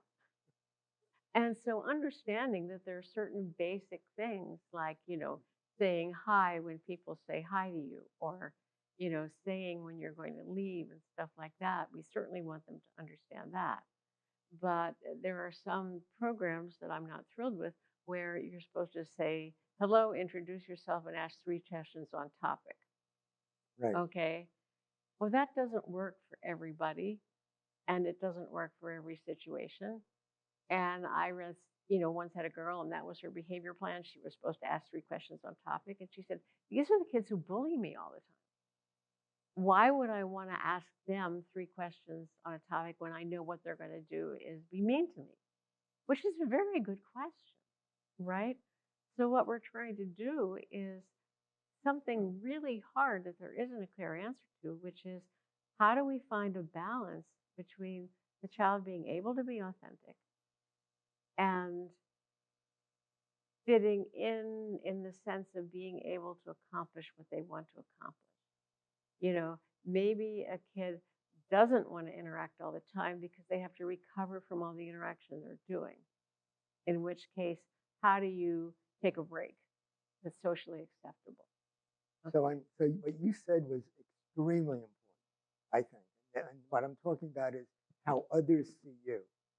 Extremely powerful, much more powerful than me telling them or anyone telling them what to do. So an example that I've written about is that I'm in the restaurant, 12-year-old kid, and he has a boot on because he broke his foot or something. Waitress, or the owner of the restaurant, who I know, I've been there, right? Part of my point is when you use real situations, it's much more powerful than telling this kid at home or in the classroom. And she comes over and says, "Oh, you know, a couple of weeks ago, I had a boot on my foot as well, and I couldn't find a comfortable way of lying down when I went to sleep. I mean, how do you figure that out? You figure that out?" The kid says, "Absolutely nothing." Right? So if I asked you, what should I have done or do, there are going to be people here to say, we won't play that game. Say, well, she asked you a question. No. No. You answer her, because then you get kids who answer, and the answer is totally irrelevant, but they're answering because they're trained to answer. So I say nothing. That's the answer to my own question. I say nothing. And Stacy, the owner of the restaurant, stays, I don't know, 20 seconds, walks away. I mean, there was no answer. So then I tell the kid, Stacy feels that you're, unfriendly. You didn't, And he said, "I don't understand. I didn't say anything." I said, "Oh, okay." So I spend the next 10 minutes talking about civility, how other people see you, right? And he gets it. And then, of course, I call Stacy over again, and I'd rather her not, because I'm a cognitive person, as Marcia introduced me to, as I'm not a behaviorist. I don't want to change that behavior. I don't want that same thing happen again. I'd rather him, for lack of a better term, generalize to some meaningful change. So she comes over and starts talking to him. It doesn't matter what. See if he answers. See if she responds. See if he's cordial. See if he's civil. And he does, because he gets the idea when somebody asks him, but I'm not going to do it, hey, you have to answer a question. And, but your point is that the way other people see you is incredibly, when nothing else works with a lot of these kids, when they're really obsessed with the way they want to do it, talk about experience, that is often something that does work. You want to be seen as unfriendly. You want to be seen as not wanting to be But a friend. I'm going to, throw in another, and the reality is this has a lot of buts in it. Okay. A lot of times kids don't answer because they're not sure what to say. Okay. I once had a girl in I said, I had this sense of her, and I said, "What would you say if someone said they were tired?" And she said, "Well, I don't know." Well, someone says you're tired, they say, "Oh, I'm sorry," right? She said, "Well, it would depend on why they were tired. Were they tired because they were doing homework all night, or were they tired because they were sick, or they were tired because their parents were having an argument, or they were tired, because there was a noise, and to her, all of those things would get different answers. Like I said, autistic kids don't necessarily do superficial. And so a superficial answer might be, "Oh, it's really hard." But, this kid is like, well, if I say, well, I have to get in bed, I have to put my foot on a pillow, and I have to put another pillow behind my head so that I'm in a particular position. And then and then what I have to do is have a pillow next to me. So, Stacey may not want to hear all of that, right?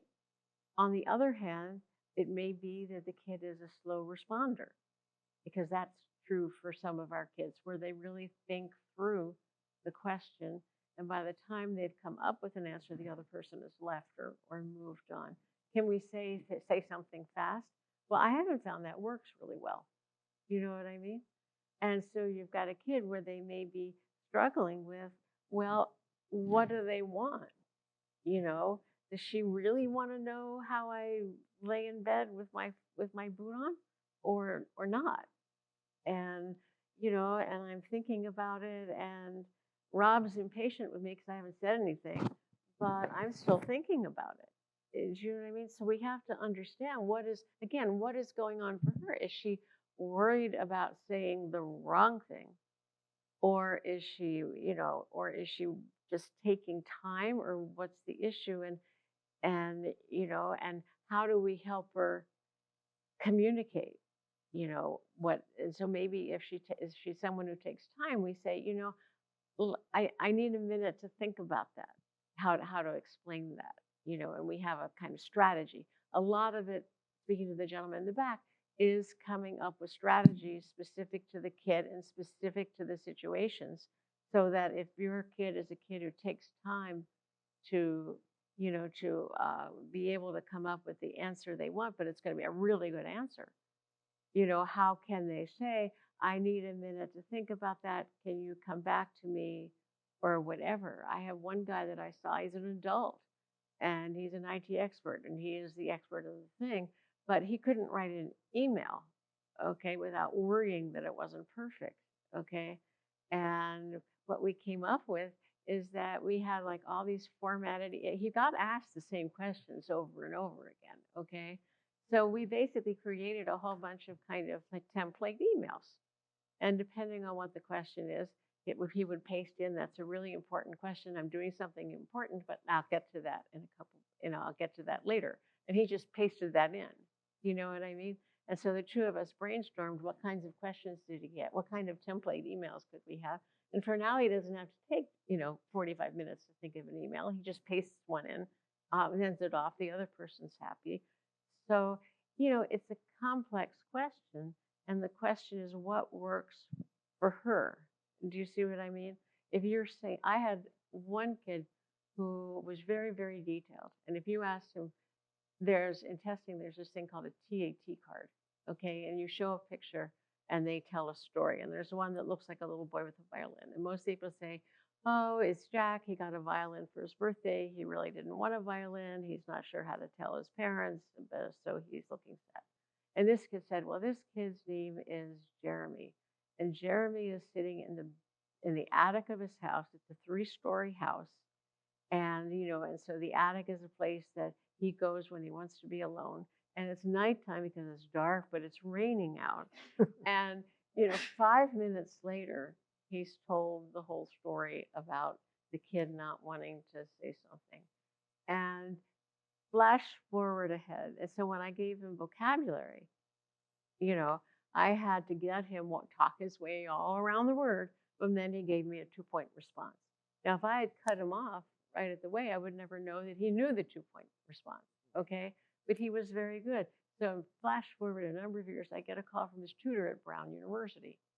And the tutor wants to know, how do I get him to do this fast? And I said, you don't.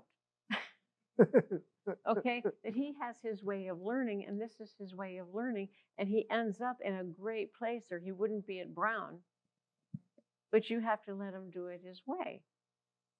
And so, so teaching social skills is, we're both against the parrot approach. You have to do this. You have you're meeting somebody and your kid is incredibly touch sensitive, okay? Can't stand being touched. No, you do not have to hug everybody, even if it's grandma, okay? You do not have to touch everybody. You know what I mean? Somebody wants to shake hands, what's the strategy? Maybe you do this, but you do not have to touch everybody. And so what we're trying to do is combine the authenticity of the child with what can they do in this situation to communicate what they want to communicate. And what they can do that's socially acceptable. it was such a relief for some of these kids to have the tool. Like if you have a long, you have to take a while to process something. Someone's talking, ask a question. You could say, "Let me think about it." We accept it. That works. That works. Instead of feeling anxious or blurting something out, you could just say, "Yeah, can I say that?" Yeah, because people get that. Let me think about it. Okay, right. This is great. Yeah. So that's kind of what we're talking about. Yeah, I mean, I had a kid who had these kids can be very truthful, right? To the point sometimes of being really blunt. And I had this kid who was very, very truthful, and he told people when they were talking about something stupid. And, we talked about the fact that people didn't like being told they were saying something stupid. So what could he do that would help him? And at that time, everybody didn't have iPhones. He had a laptop. So he would work when he was really thinking this is stupid, he would take out his laptop and start working on his laptop. That was socially acceptable, okay? Working on your laptop. So he gets really depressed, and it becomes necessary to put him in a hospital, okay? And he's on an adolescent unit, and they tell us, I talked to the therapist, and he says, "I know all about Asperger's. Don't worry, I know all about Asperger's. No problem." And 3 days later, I get a call, "Your patient is behaving badly." Well, first of all, what do you mean, your patient? He's your patient right now. And how is he behaving badly? Well, we're sitting in group, and everyone's sharing their feelings, and he's taking out his laptop. And I said, "That's great." And he said, "Well, what do you mean that's great?" I said, "Well, because he thinks talking about feelings is stupid. And so what he's doing is he's not telling everybody that he thinks this whole thing is stupid. And so you have a choice. You can let him take out his laptop, or you can let him say it's stupid and have the reaction, or you can just not make him go to this group." And, trying to talk through, that, there are different strategies for having a kid be socially appropriate, and what is going to work best for your child in this situation. Do you know what I mean? Not just by rote, I have to do that, but if I want to be friends, then I can't get away and leave. Okay? I need to stay there.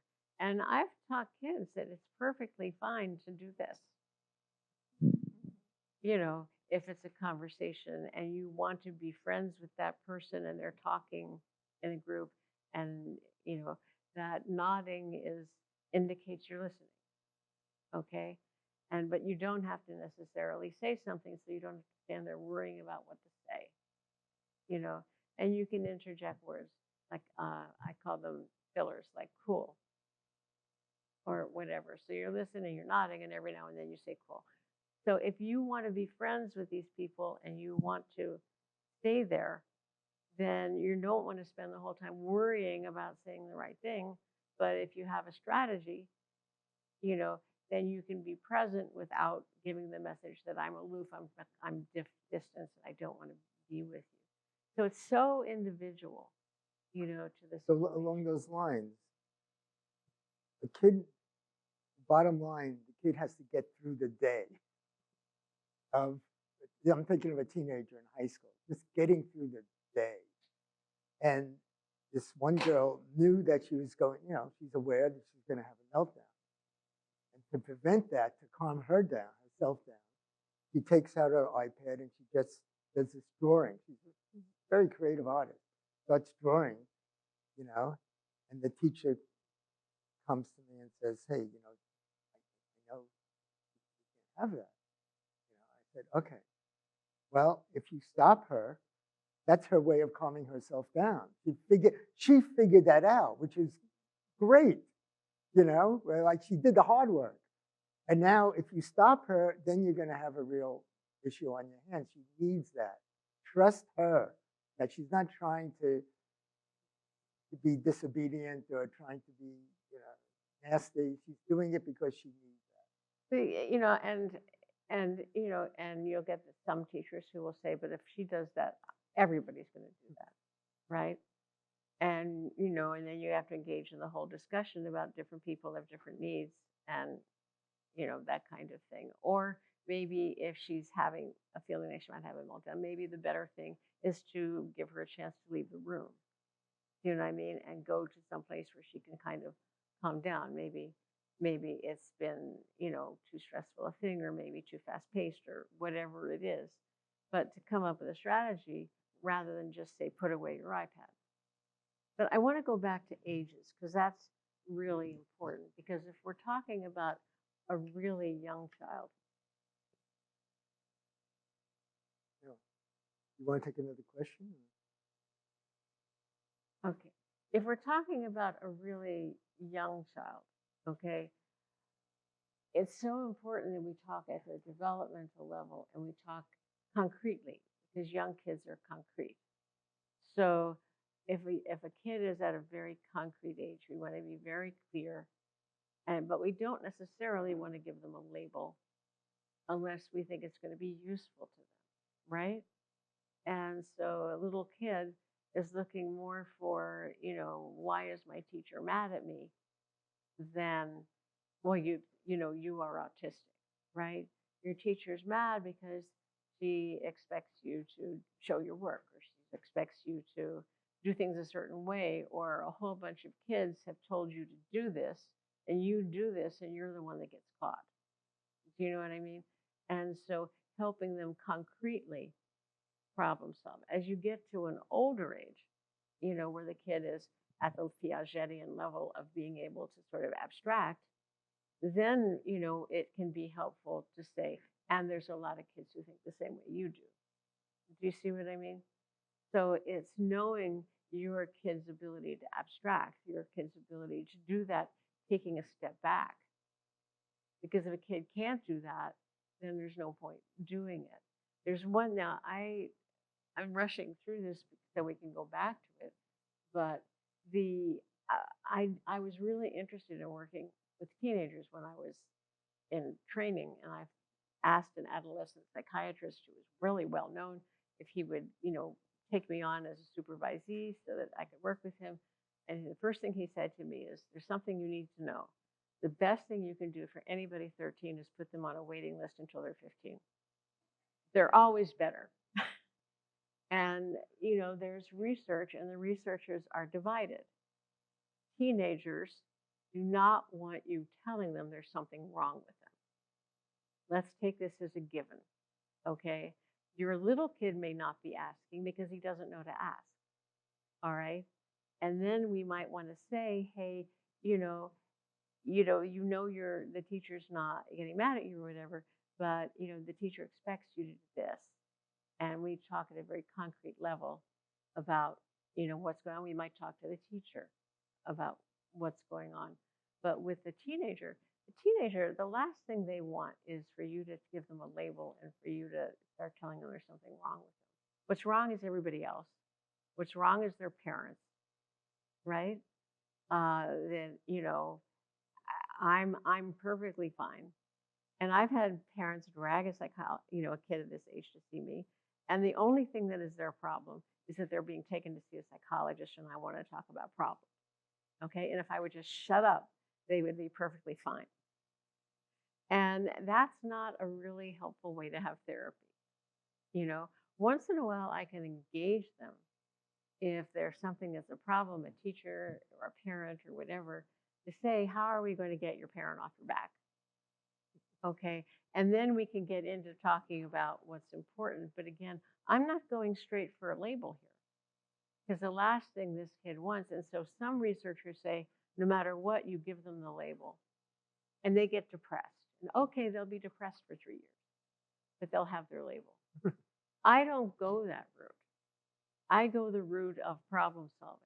Okay. And if there's something that's not going well, or there's something that is, where the teacher or somebody is reacting in a way that is not what they want. Okay, well, let's problem solve this. What's this, from your perspective, what do you think? And then, the whole Ross Green's collaborative problem solving, I think he's called Lives in the Balance, great website. You validate, yeah, that really makes sense. Like I had one kid, he was talking about his parents, And, his parents were making his life miserable. Okay, hey, this is not our job to make their lives miserable. So the way they were making his life miserable, it turns out. So I said, okay, so let's make it so your parents aren't making. That's the one thing he'd agree to work on. Is let's try to get your parents not to make your life miserable. It turned out what happened is that when he was thinking, he would talk to himself quietly, but he'd talk to himself. And the parents always wanted him to speak up. Well, what are you saying? Speak up. What are you saying? Speak up. And they were making him crazy. Okay. And so we had to have a conversation about, well, what is the point of talking to somebody? Well, the point of talking to somebody, which he could see, was so that they understood. So your parents are worried that when you're talking, they're supposed to understand. And that's why they keep asking you. Okay. And so what could you tell them so they would know that this is just you talking to you and they don't have to understand? And then he came up with something that he could say that would let his parents know, I'm just talking to myself. Do you see what I mean? And so it was very much problem solving. But again, I was not telling him, okay, so there's something fundamentally wrong with you. And when they're asking questions is an opening. As they get older and more mature and more able to self-reflect, then we're getting into a place where we can share diagnosis, So in my opinion. part of the theme here is when someone asks me, what do I say to my kid? I say, well, I don't know without your kid. I mean, he has to be part of the answer. Like, what do I say to my kid? Well, yeah, well, your kid has to be involved in the answer in whatever way, where he understands it and what we're talking about. So, Eve, what other, we have several people with their, Hi. that we have somebody, oh, you had the mic. For a long time. And you have a mic. Let's Thank find it you out. so much. There's so much great information here, and I wish some of this I've been to a lot of your talks, but I wish I had this like 10 years ago, maybe 15 years ago, because I have a teenager who's 17, and I did also want to say for everybody too, if your kid has an IEP, they will be part of the PPT meetings by 9th grade, 8th grade sometimes. And then going to college, he's a senior in high school. He has to get his he's going to college, woohoo. But he's got to do his accommodations himself. So, and we finally got a private a neuropsych for that. And I shared it with him, and he's so angry at me, and like, and I even he doesn't even know, like there are all these layers where they don't know what we've been doing. When he came to that first PPT, it was like, well, here are my files and files and files on you, and like, we're talking about you. That's uncomfortable. And then this is another level of like reading a neuropsych yourself, and thank God I went back and had the person who wrote it like take out the parts that said strange and unusual behavior when she was describing his autistic social, and he's like a gray area kid too, but he has like certain parts that are totally spectrum, and it's so the social pieces, but so he's all furious now and like screams at me like, I'm not autistic, you think something. So it's gone, and he has depression, and he has social anxiety. A lot of the things you're describing, those things did happen to him.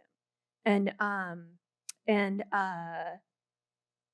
so anyway, so he's getting all kinds of help, but it's like, I don't know if there's a piece also for him of like, is this a phase? I just have to ride it through, or I try to focus it back. He's like, I can talk to people. I'm like, yes, you can. And let's talk about like skills. Maybe we can enhance those skills you already have. I've been trying to go that way and into the like, okay, yeah, you want to be independent, and we're going to like help. Now we're doing things together so that you're going to be independent, but it's, I don't know if he's in denial also, like if there's like a grief thing for him that like I'm angry and I'm about this as well. But part of it too is like, because there's this mental health piece, like it's very worrying that he's so lonely.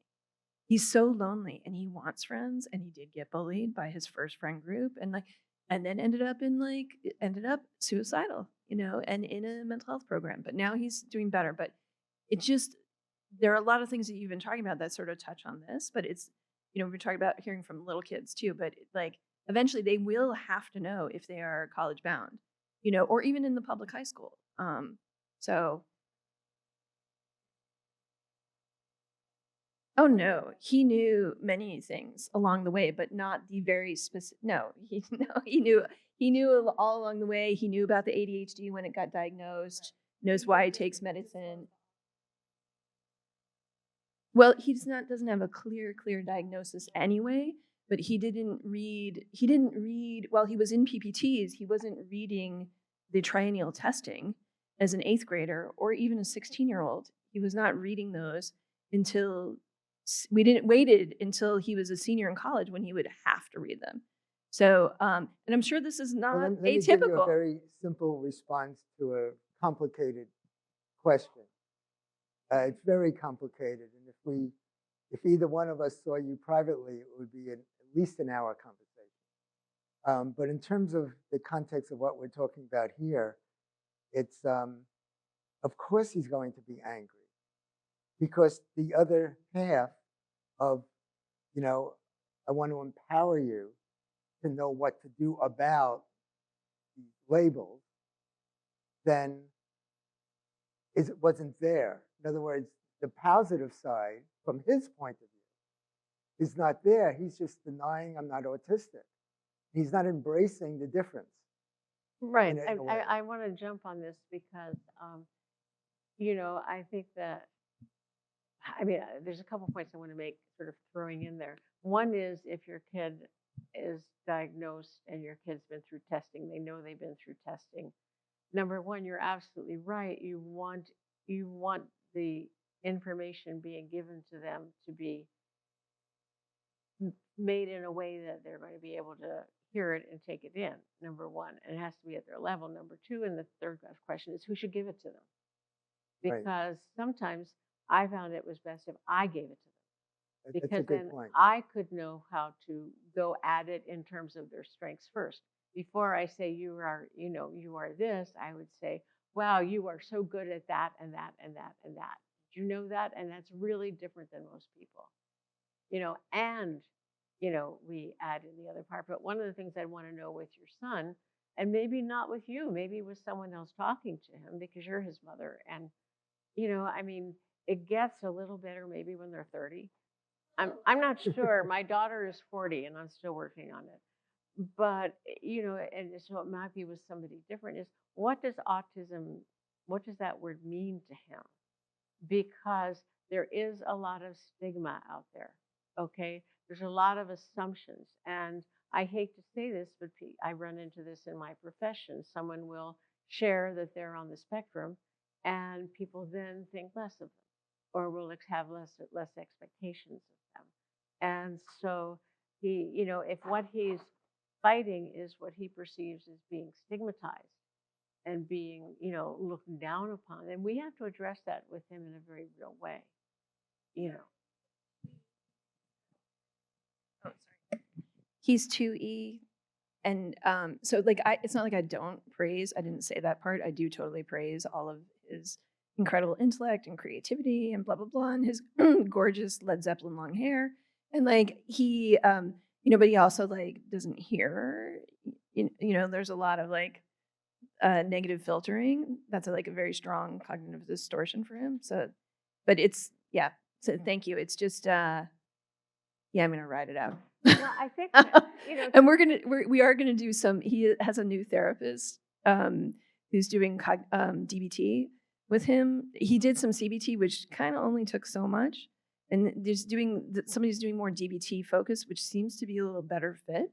And they're gonna do some parent this summer. So DBT tends to focus on skills for tolerating being upset, and one of the things that we know about is kids often are rejection sensitive. They have very finely tuned antenna for being rejected. They may read it into situations where they're not being rejected. And so having tools for tolerating, dysregulation and upset is really important. But again, I think, going at it rather than, you asked for this and, what is the point? Well, the point is you want accommodations. But is there a way they can write it that says he is a slow processor, okay, as shown on this particular test, and that is why he needs extra time. He has, I mean, ADHD is probably an okay thing with him. His ADHD, he needs to be in a situation that is not distracting, or he has difficulty with, expressive language comprehension. And so therefore he needs to have things explained to him in a very clear way and blah, blah, blah. So maybe we have to go at this. And again, if we say autistic, God knows what that person is going to think. But if we say, okay, expressive language, fluency and speed, this and this, then he might get actually what he needs.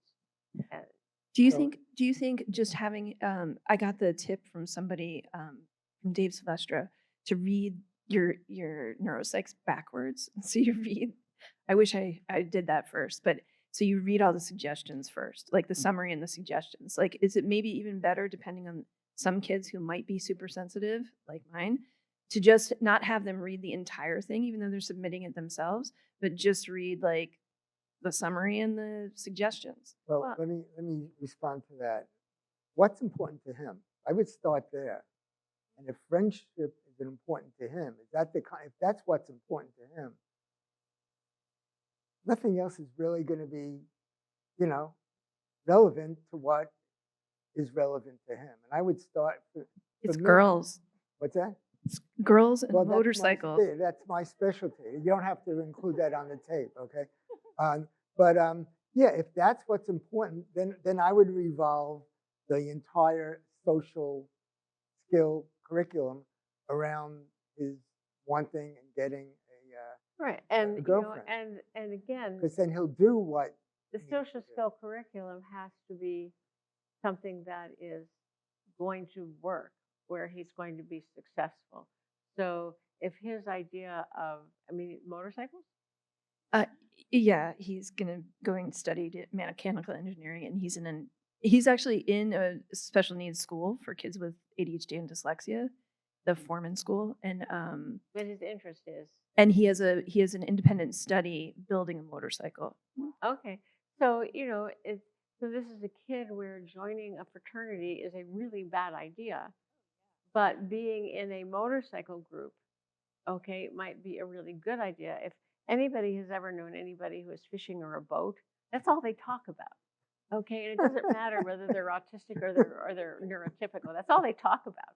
And so, getting involved in a special finding a special interest group can be a really good way to meet people who, all talk about anime, or they all talk about video games, or they all talk about motorcycles, and that's an okay thing.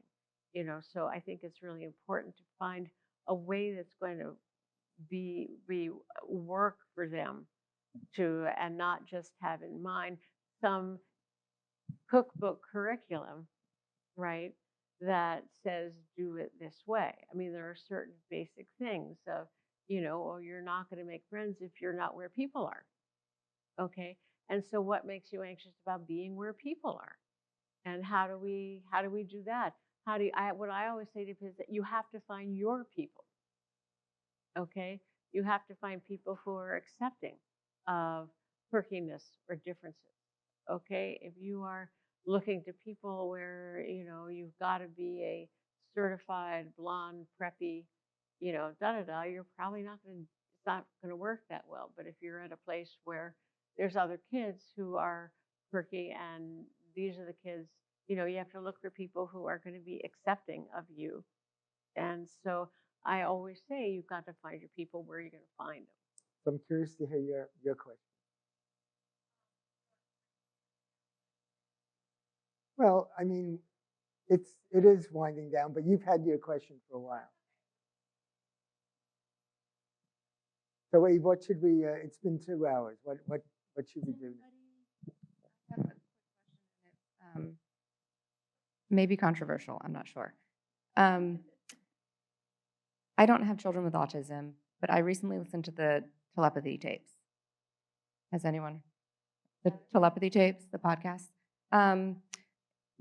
It discusses nonverbal children with autism who have telepathic abilities, which makes me then think the genius and brilliance of children, any child on the spectrum. I grew up in a household full of ADD and ADHD, so I don't think anyone is neurotypical. I think we're all on a spectrum of some kind. But the notion that perhaps having autism is a gift, and can we shift the narrative? All I'm hearing is how difficult it is, and schools make it, there's negative labels, as a society. Can we shift the narrative that maybe these are more advanced humans and we're the ones with Right. the disabilities? And that's one reason why we keep talking about leaning into strengths Right. and leaning into, I mean, so often kids get defined by their deficits, right? And what we're talking about is leaning into strengths, and the whole neurodiversity paradigm is a paradigm you can say, yes, this is a this is a diagnosis, and the point of a diagnosis is it tells us there's this, and this that might be an issue. But the larger paradigm is neurodiversity, and the larger paradigm is it's okay to be different, and everybody's different, like you said, and and so given that you're different and this, then how can we make what you want to work for you? Okay, but I agree with you completely that what we're trying to do is help kids see their strengths and not, and maybe this kid that we were talking about over here sees autism as just a total stigma and a total negative thing. And I've had kids like that. I don't want to be called autistic. Okay, I don't want. Well, what does that mean to you? What's that? And helping him see his strengths. Part of what is also your autism is you are the most responsible person in the history of the world, because if you do something, you do it 150%. Okay, and that is part of your autism, and you are very, very detailed. So you pay attention to everything, and that is part of it. And so we define what is going on, not just in terms of the negatives, but in terms of these positive things that have helped you do so well. These are all part of the same deal. It's a package deal. And, and these are parts of you wouldn't want to lose, so we're trying to go for the whole picture and not just the stigmatized one. But yes, we're at a time now where it's kind of variable. I was at the checkout at, CVS. There's a big, thing on neurodiversity magazine that you could pick up, and was saying everything we're saying about neurodiversity. On the other hand, you've got some of this stuff that's saying autism, stigma, all that. And so we're at a time where both are out there and helping our kids. I say to the kids, one of my jobs is just helping you keep your head on straight so you can feel okay about you, and finding people who help you do that, is what's so important. And initially it might be you.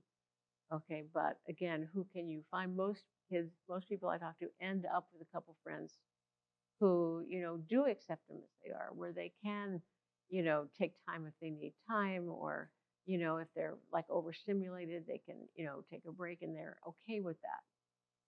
So you need to find those people, but it's the tendency of defining kids by their deficits, moving them down class by class by class because you don't show your work or Right. whatever. That's what we're fighting. Is that kind of one size fits all response to the label? No, it's real. The kid coming into my office asking me how to explain a problem with the Pythagorean theorem. And he was in a class with intellectually disabled kids. And what happened was just what Marcia's saying. He wasn't responding well to, academics, and he got demoted and demoted and demoted to this class. And he was literally screaming, "I don't belong in this class," and nobody would listen to him. And so I did, I kind of tested him with what was going on. And finally, I asked him a question that nobody asked him in the last 4 years. This is happening in 3 to 4 years, 12 to 16. He told me at 16. I asked him, what's going on? Just asked him. I know nobody asked him this in 4 years because he told me. He says, well, you know, I have these competing thoughts going on, and I just, you know, when I'm trying to figure something out, I go, oh, okay. Let's kind of resolve that. Let's see if we could calm your mind down so you could think clearly. I brought somebody in the room who was better at that than I was, my office. And like all of a sudden, he's doing these problems with the Pythagorean theorem. And again, it's not one size fits all. For some kids, the answer to that problem might be mindfulness, you know. And please, meditation is not just mindfulness. There's anything where you have a repetitive focus can be a way of achieving that same result. So walking can be a way of achieving the same result. You know, anything can be that's a repetitive thing can be a way of achieving the same result. So, but you know, with his kid, it might have been taking yoga. With another kid, it might be something else that, you know, helps him. It might be that he's ADHD, in which case treating the ADHD would help him with all those. So you've got to understand why, where are those thoughts coming from? What can we do with them? Sometimes I know we're past our time, so yeah. Hi.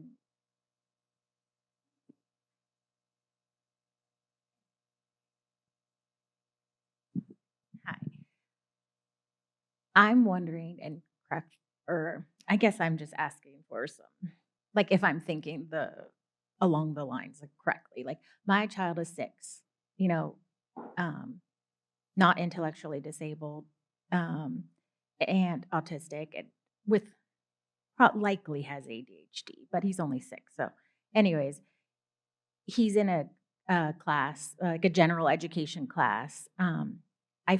I don't know everyone's, you know, particulars, but I think he is probably the only autistic child in that class.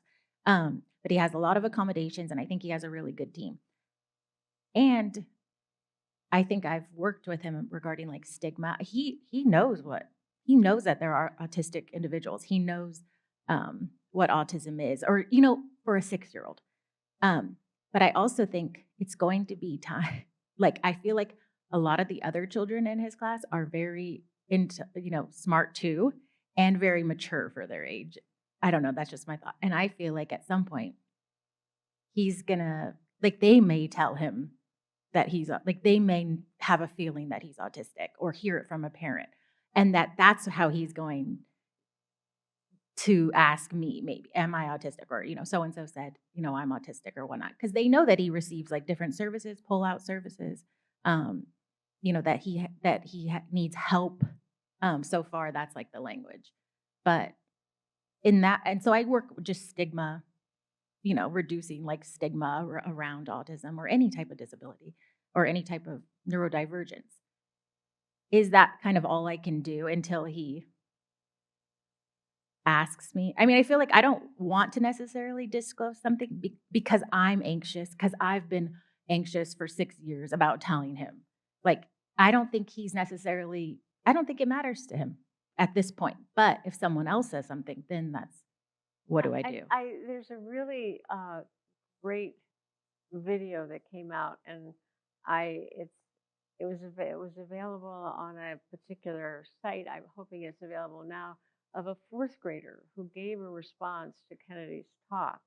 And this kid basically talks about why it is so important to teach about disabilities, not just autism, but ADHD, dyslexia, deafness, all that, to all the kids in the school, so that all the kids in the school understand differences, and that people who are different are people.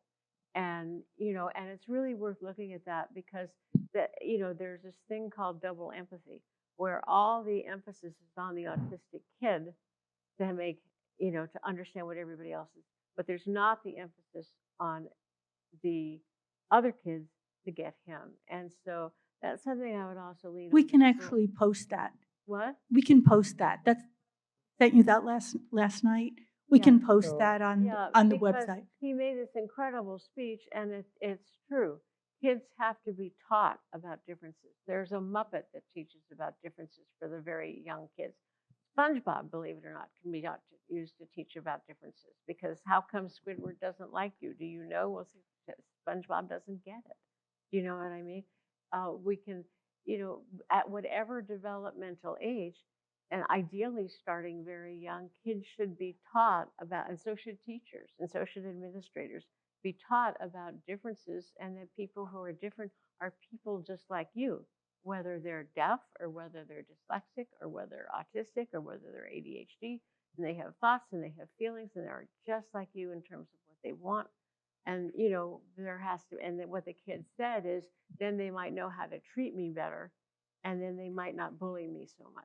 Okay. Is one of the things that we did not talk about is that there might be things that could be done to have your child's mind work in a different way so he could be successful. So he could be maybe even off of the spectrum in somewhat significant way.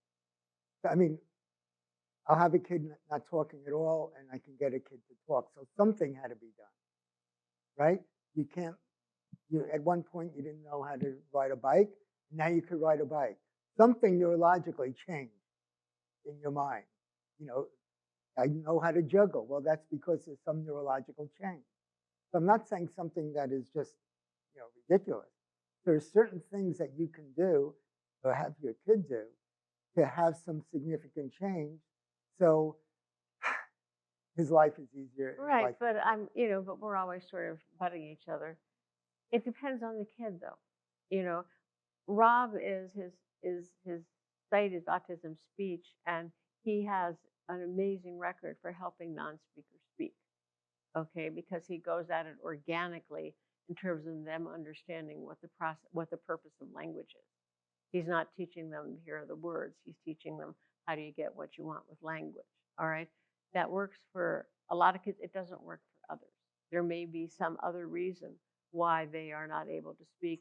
Not every kid is brilliant, but 2 non-speakers just graduated from UC Berkeley, and one is going for his PhD in neuroanatomy. Okay, and a woman who is a non-speaking autistic person who speaks with a computer, it was elected to the state legislature in one of our states.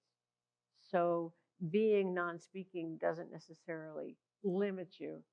If you're allowed to use a computer, you're allowed to express yourself in a way that people can access. And so, if we can help a child neurologically, develop skills or develop, learn how to ride a bike or develop language, that's awesome. But we also have to work with the kid in terms of what works for that kid. Okay, and so we both. Maybe that's a good point to end. Okay. Well, thank you, everybody. We realize we're way over.